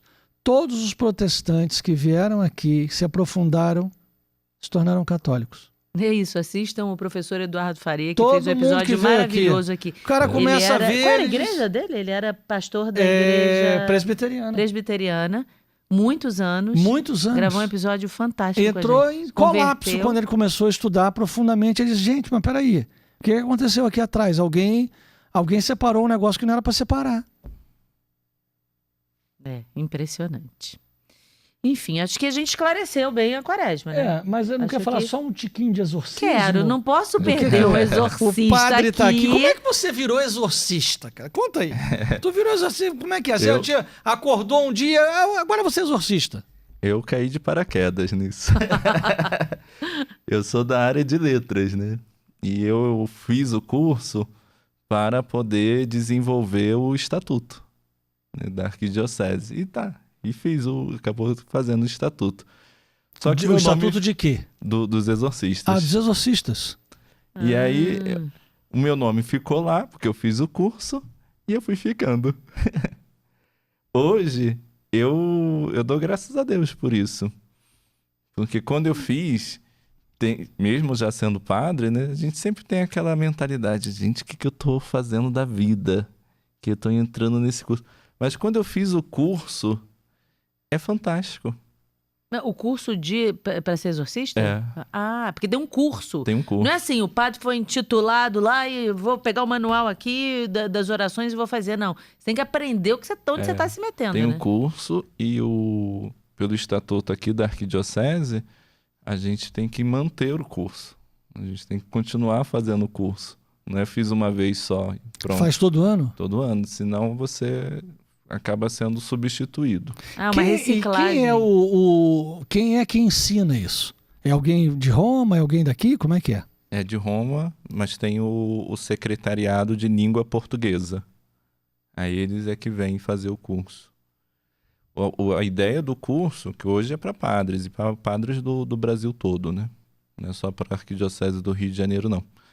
Mas a ideia do curso é um dia também ser para leigos. Isso o que eu leigo ia entender. perguntar. Então... Mas o leigo pode ter leigo exorcista? Não. Não, né? É padre. O exorcismo Para deixar isso claro. é um ministério que o sacerdote pode exercer. Mas qual é a diferença, por exemplo, de um exorcista e de um leigo que faz oração de libertação? A oração de libertação tem eficácia. O exorcista, ele vai exercer o exorcismo solene. Ah, ok. E esse só o exorcista pode executar.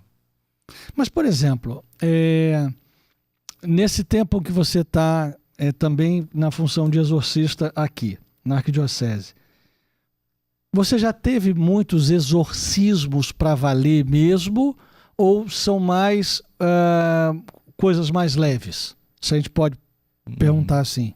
Eu até faço um cálculo que 99% das pessoas que procuram um exorcista não é caso de exorcismo.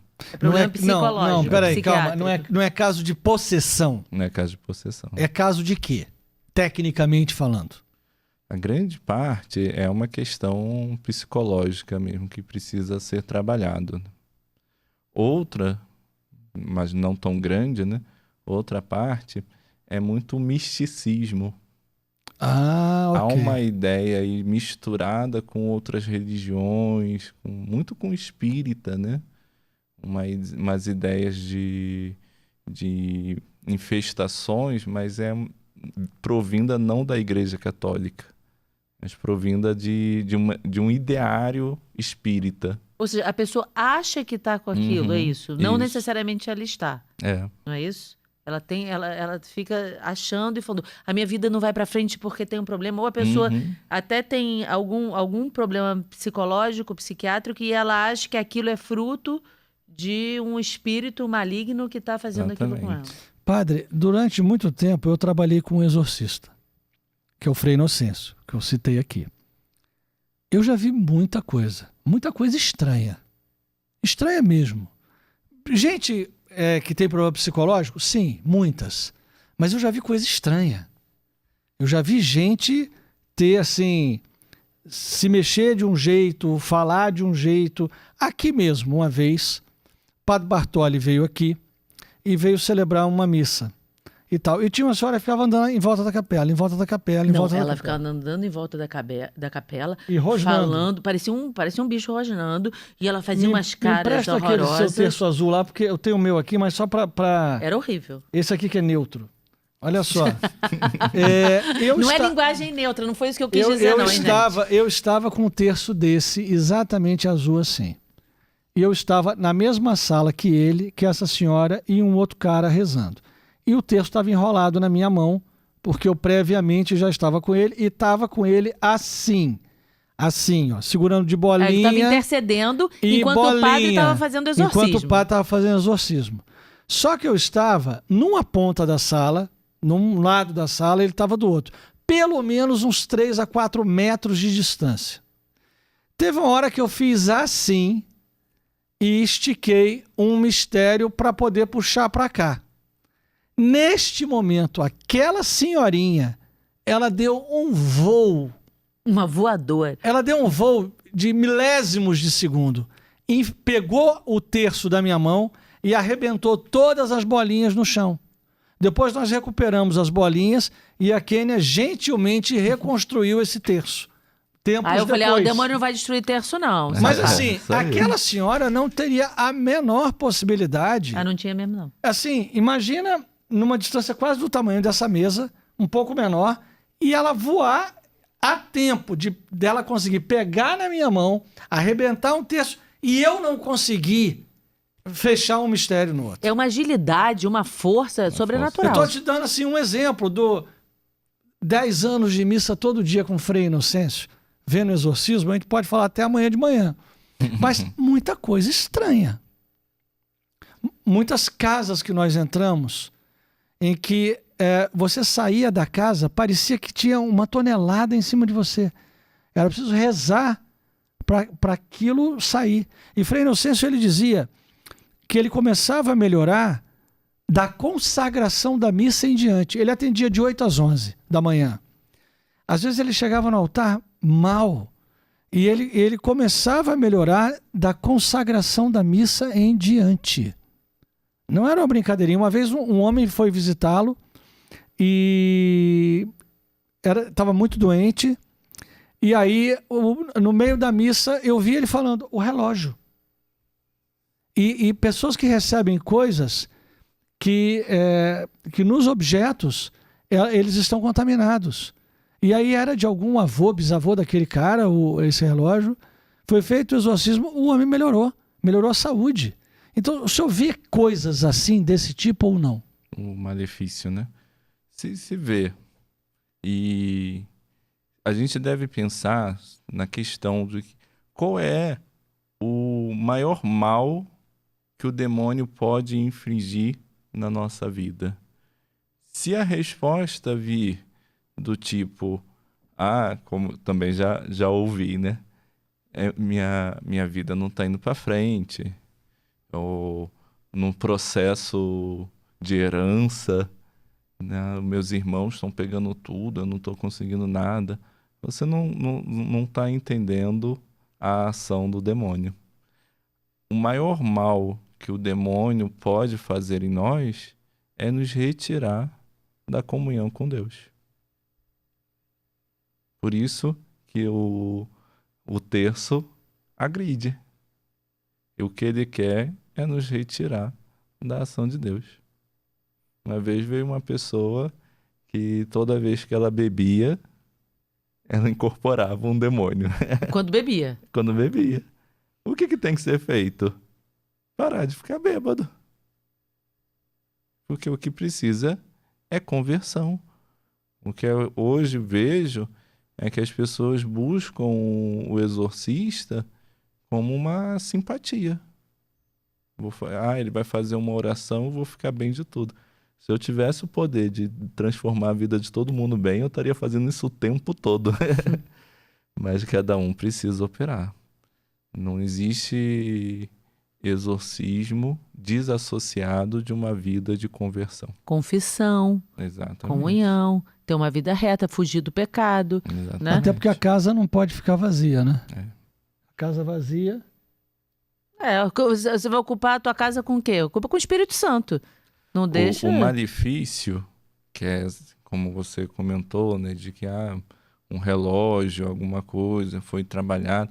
Inclusive, foi até muita discussão de exorcistas, se havia necessidade de entender como aquele malefício foi feito, se foi feito com o cabelo da pessoa, com um pedaço da unha, se havia necessidade de entender como que o malefício foi feito, até chegarmos a entendimento de que, olha, tudo precisa ser desfeito pela oração. Então, independe de como que foi feito o malefício. Mas esse malefício tem poder na vida daquele que está comungando todo dia? Não. Não, porque a pessoa está fortalecida. Exato. A pessoa, como eu falei, a pessoa está com a armadura do cristão e está cheia do E a Espírito maior oração Santo. também de libertação é o perdão dos pecados. Uhum. A confissão. A confissão é uma grande oração de libertação. Liberta o homem do pecado. Liberta o homem do mal. Liberta o homem das mãos e da garra do demônio. Foi o André Prazer, esteve aqui, gravou um episódio muito legal com a gente, que ele faz oração de cura e libertação, né? Porque ele é leigo. E ele falando que já viu casos cabeludos, porque a história dele mesmo foi uma história bem da conversão e tudo. E ele falou que muitas vezes ele fala pra pessoa, vai lá e se confessa. A pessoa vai e se confessa, mas depois volta, igual a mulher que bebia aí, volta pra vida de pecado, depois volta pra ele, precisava que rezasse por mim de novo, porque... Mas você abandonou o pecado? Então não adianta você se confessar e voltar pro pecado. Você tem que se confessar e abandonar aquela vida de pecado e manter uma vida de comunhão, né? E tudo isso, porque aí... Só que ele fala, a pessoa volta, como é que a pessoa vai ser liberta? O demônio tá preocupado com a pessoa que tá lá bebendo a noite toda no bar? Ou com a pessoa que tá fazendo oração, né? A que tá no bar já tá Então, ganha, a que tá lá bêbada, ela já tá ganha. com ele já. Ele Mas quer... você tem atendido muita gente para oração de libertação, não? Tem sim. Tem? Tem bastante E gente. vai aumentar a procura agora. Não. Isso que não divulgo, né? Já divulgamos o endereço dele? Né? Mas, assim... O ideal Padre é que Renato- não fosse eu a primeira pessoa a atender, né? É porque Mas o Padre isso não é Renato o é um ideal. padre auxiliar, é um exorcista auxiliar, aqui da região daqui da Barra da Tijuca, não é isso? Isso. Não, Ou seja, ele é o exorcista auxiliar da Arquidiocese. Na Barra da Tijuca é ele, não é isso? Isso. Então, Então na Barra da Pra os Tijuca ele não é caras- auxiliar de Essa ninguém, região. é ele mesmo. não, então tá, acho que eu não me expliquei direito. É um exorcista auxiliar e atua na Isso. Barra da Tijuca. Em outras regiões tem outros auxiliares, Tem, Isso. claro. não é? Tem que ter. Agora Tem deixa... até pouca gente, né? Eu vi o decreto lá, tem pouca gente. Tem meia dúzia. Deveria ter uns 300. É verdade, precisava ter mais. Eu recebi umas mensagens, por exemplo, teve uma pessoa que mora, acho que é fora, não sei se ela mora fora do Brasil, eu não me lembro, porque é tanta mensagem que a gente recebe, e ela dizendo que ela se sentia mal dentro da casa que ela estava, que eles compraram aquela casa, e que ela se sentia muito mal ali, e que ela sentia que coisas aconteciam, o que ela precisava fazer. Eu falei, olha, você pede para um sacerdote abençoar a sua casa, né? Eu não sei onde, não me lembro mesmo. Se não for possível, vê se algum sacerdote consegue exorcizar a água e um sal bento, você mistura e joga na sua casa. Isso é interessante você falar da água benta e do sal exorcizado. Certo. Mas só para ilustrar que essa questão da bênção da casa é qualquer sacerdote. Não há necessidade de exorcista. O ritual de exorcista, né, o atual ritual, ele tem um formulário, que ele tem o formulário do exorcismo maior, né, o exorcismo solene, e depois tem um outro formulário que pode ser usado para outros casos. Entre esses casos, é para a bênção das casas. E nessa situação, pode ser qualquer padre. Isso Mas pode e ser. em casos específicos? Por exemplo, uma vez eu fui numa casa, fui levando um padre, que essa pessoa pediu, e ela falou que a casa é muito esquisita, e eu descobri que um homem se suicidou aqui. Quando eu cheguei lá com o padre, do nada, de repente, veio um cheiro forte de charuto. Eu olhei para a cara do padre, o padre olhou para minha cara, antes, quando a gente estava conversando na sala. Aí eu olhei e fiz assim, eu falei, gente, ninguém tá, só tava eu, ele e ela em casa. Sabe quando parece que alguém puxa um charuto e faz na sua cara? Uhum. Era essa sensação. Isso se vê bastante. E aí ele fez uma oração lá na casa, né? Ele abençoou e tudo. Mas eu tô me lembrando agora, ele fazia oração de libertação, esse padre. Mas esse padre não tinha nenhum título de exorcista. É porque, na realidade, ele tem uma delegação do bispo. É isso. O bispo delegou para fazer isso. Mas esse seria um caso de uma segundo tipo de manifestação do demônio, né? O primeiro é a tentação, que a gente falou. O segundo é uma manifestação. Acontece coisas na casa. Vê, por exemplo, a pessoa andando. Isso, Pra lá e pra cá, manifestação. pra lá e pra cá. Aí você tá parado, a pessoa Esse- bota a cabeça ali, vê assim, volta. Esse no ritual, qualquer sacerdote pode usar aquela parte que é para outras circunstâncias. A questão da terceira forma de manifestação, né, que é a possessão, que é exclusivamente o exorcista. Ou seja, com a pessoa, não é com a Com a casa. pessoa, é. Mas você já teve em casa que você viu gente andando? Não, eu mesmo não. Mas eu a acho, família relata aquilo. Não, pera, acho... eu acho que eu tenho uma proteção do meu anjo da guarda. Aham. Nada acontece quando eu tô. E até as pessoas que eu atendo, às vezes estão até rindo perto de mim. Então, é assim, dá pra fazer uma oração e a libertação da pessoa numa tranquilidade. Sabe o que o padre me lembrou? As mães e os pais que estão assistindo não vão saber disso. Teu filho tá ali mal, mas passando muito mal. É. Aí você chega, ou você chega no hospital na emergência, ou você chega no pediatra com aquela criança passando mal, a criança subitamente tá boa. Ela tá bem, começa a correr pra lá e pra cá, e você fala, gente, tô até passando vergonha aqui com o padre. A pessoa tá mal, chega o padre lá, o padre Renato. Aí a pessoa, olha, eu já tô até sorrindo. Mas eu me lembro, há muitos relatos disso, de vultos andando na casa. Inclusive que você vê a pessoa em pé na sua frente. De não- verdade. Você vê um vulto passando, você jura, passou alguém pra lá. Aí você fala o nome da pessoa, a pessoa responde de lá. Não é uma coisa assim meio doida. É um negócio meio doido, cara. Já é a manifestação. É. Aí tem que fazer o quê? Jogar água benta, chamar o padre, botar sal bento, fazer o quê? Tem que chamar o padre para ele fazer essa benção. Pode utilizar água, e a água pode ser água exorcizada, o próprio ritual do exorcismo também tem Mas a feito pelo fórmula para padre. benção. Tá. Pode utilizar o sal também ali, e também tem o óleo. Pode ser usado um óleo abençoado também. Não é o óleo do crisma, não. Não é nem o óleo do crisma, Nem nem do- dos enfermos, nem do batismo. Nem do batismo. É isso. Mas pode ser abençoado um outro óleo, inclusive pode ser exorcizado, né? Frei óleo. Inocêncio bezia óleo e água e sal aos caminhões. Era... Eu também ouvi umas pessoas assim dizerem, é besteira esse negócio que precisa rezar pelos antepassados, porque você tá... se você é alcoólatra, não tem nada a ver com nada. Se você tem algum problema, não tem nada a ver com nada. Eu assim, na minha ignorância, né, não sou padre, mas eu falei assim, gente, eu discordo, porque às vezes a gente vê famílias inteiras, bisavó alcoólatra, avó alcoólatra, pai alcoólatra, neto alcoólatra, filho alcoólatra, todo mundo alcoólatra.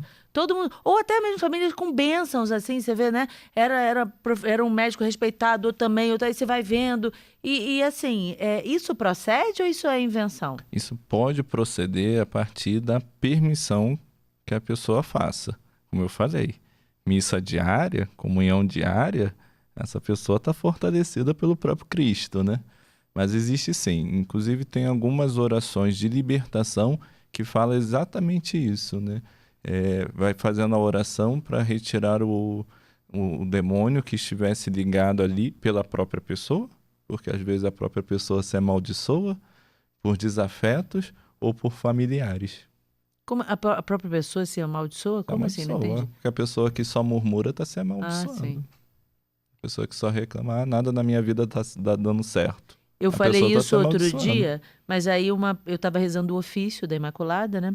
E aí eu falei isso, gente, então vamos rezar pelos nossos antepassados. Teve uma senhora que colocou assim, uma mulher, Kênia, sabe que é verdade você está dizendo? Eu perdi o meu primeiro filho e todas as mulheres da minha família acabam espontaneamente perdendo os primogênitos.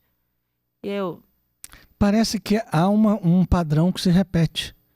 A gente assim, eu nunca estudei nada disso, né? Mas por esses anos ao lado do Frei Inocêncio, eu fui percebendo esses padrões, essas coisas acontecendo, vendo o dia a dia, né?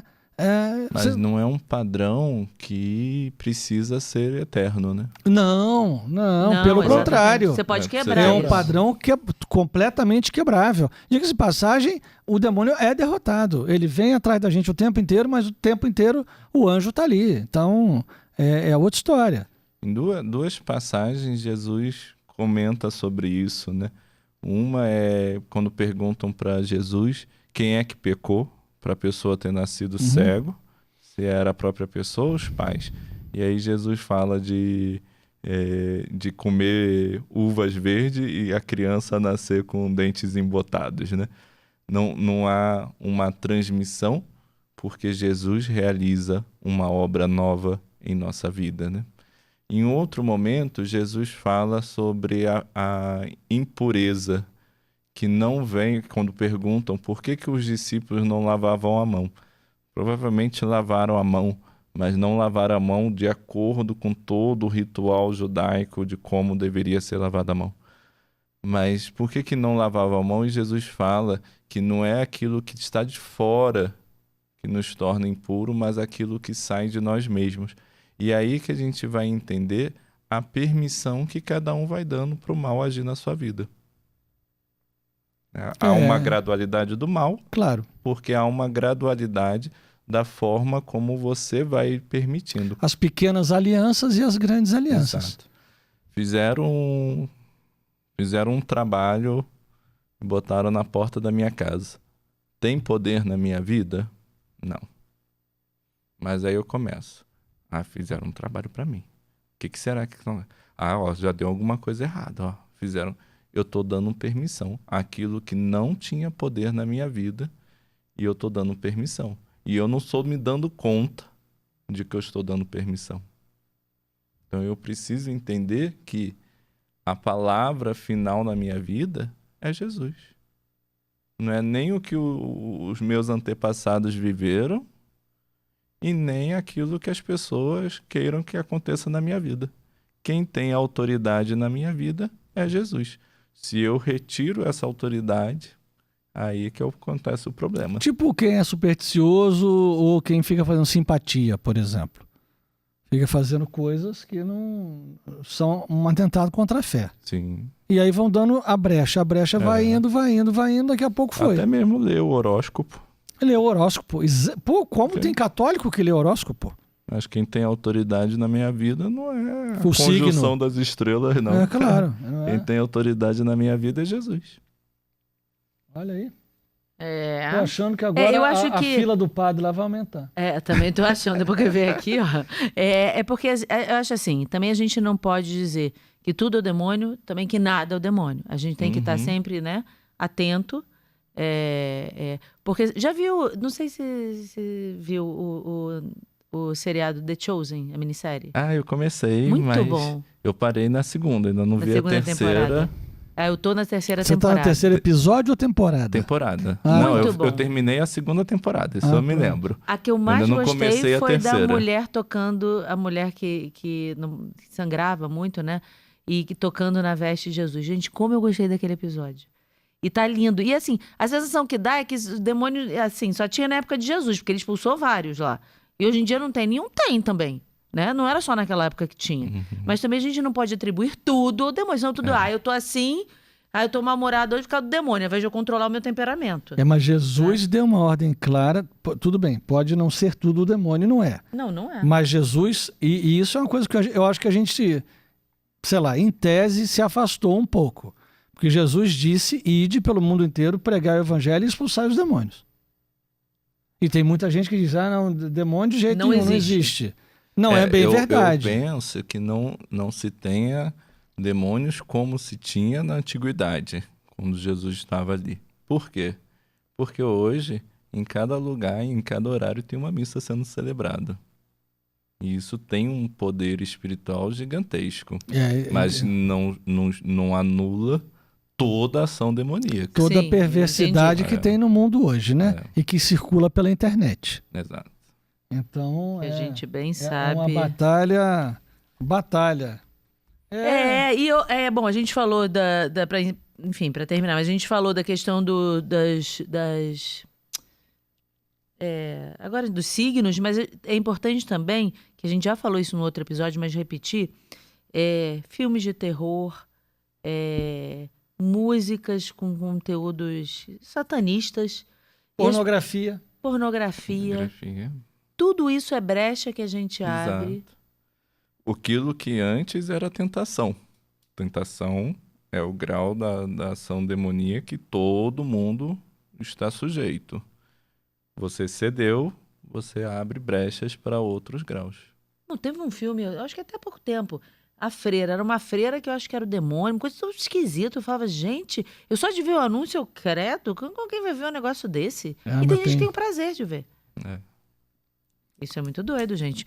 Tem que estar atento. Orai e vigiai. Muito bem, vamos fazer fila na porta do padre. Coitado do padre.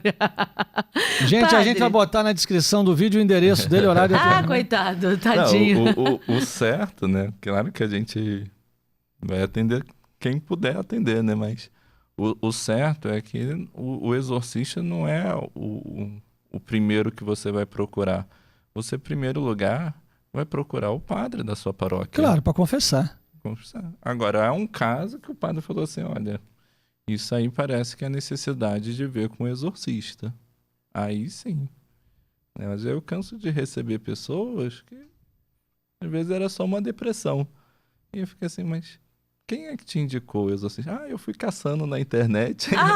Tipo o Ghostbusters, a caça-fantasma. Eu tô caçando aqui o negócio, eu vou lá e vou chegar. E às vezes eu fico com pena, né? Porque a pessoa se deslocou até a minha paróquia e tal. Veio até de outro município, de outro lugar. Mas aí de outra diocese, se fosse caso de exorcismo, não poderia atender.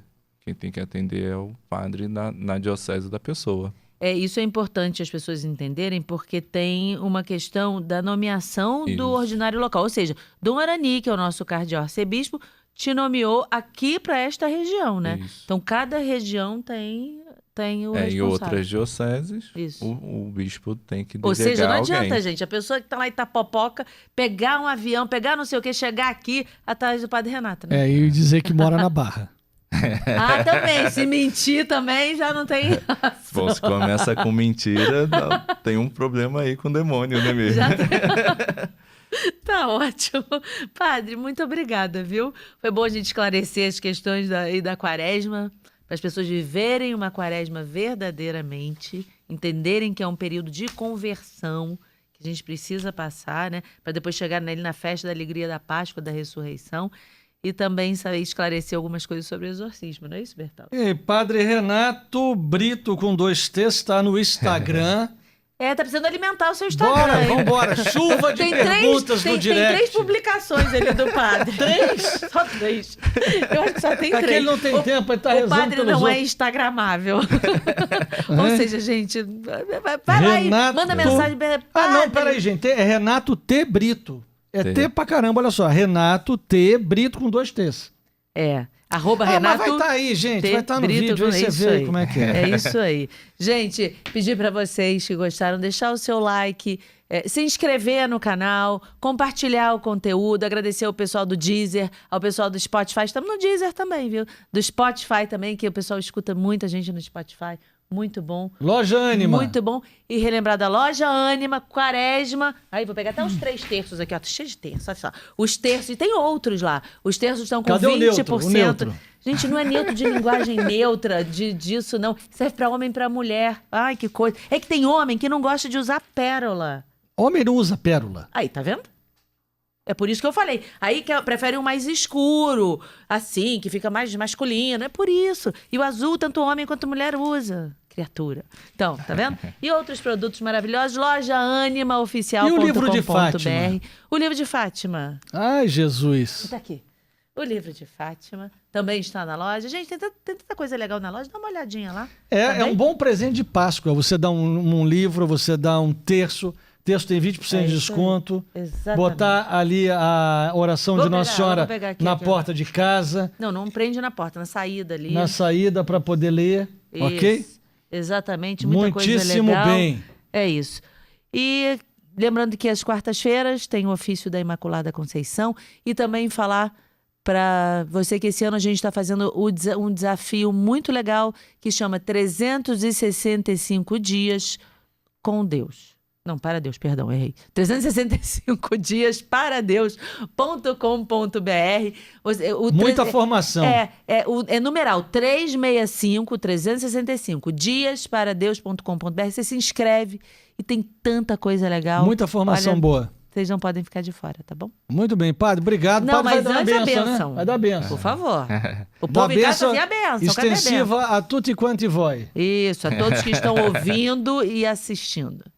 E eu agradeço também a presença aqui, o chamado, porque primeira vez que eu venho no podcast. Agora vai ter que ler, vai ter que responder muito Instagram. Agora começa a ser ativo no seu Instagram, por favor. Vou ter que rezar pelo padre também, né? Isso.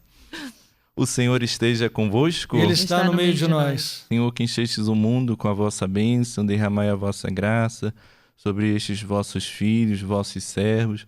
Dai-lhes, Senhor, a saúde do corpo e da alma. Livrai-os de todos os males, para que possam sempre mais vos servir e vos amar. E desça sobre vós a bênção de Deus Todo-Poderoso, Pai, Filho e Espírito Santo. Amém. Amém. Amém. Que Muito bom, bem. Padre. Muito Obrigada. obrigado, Padre. Alegria. Gente, muito obrigada. Foi um Valeu prazer, aí. viu? Até o próximo episódio. Fiquem com Deus. Tchau, gente. Valeu. Tchau.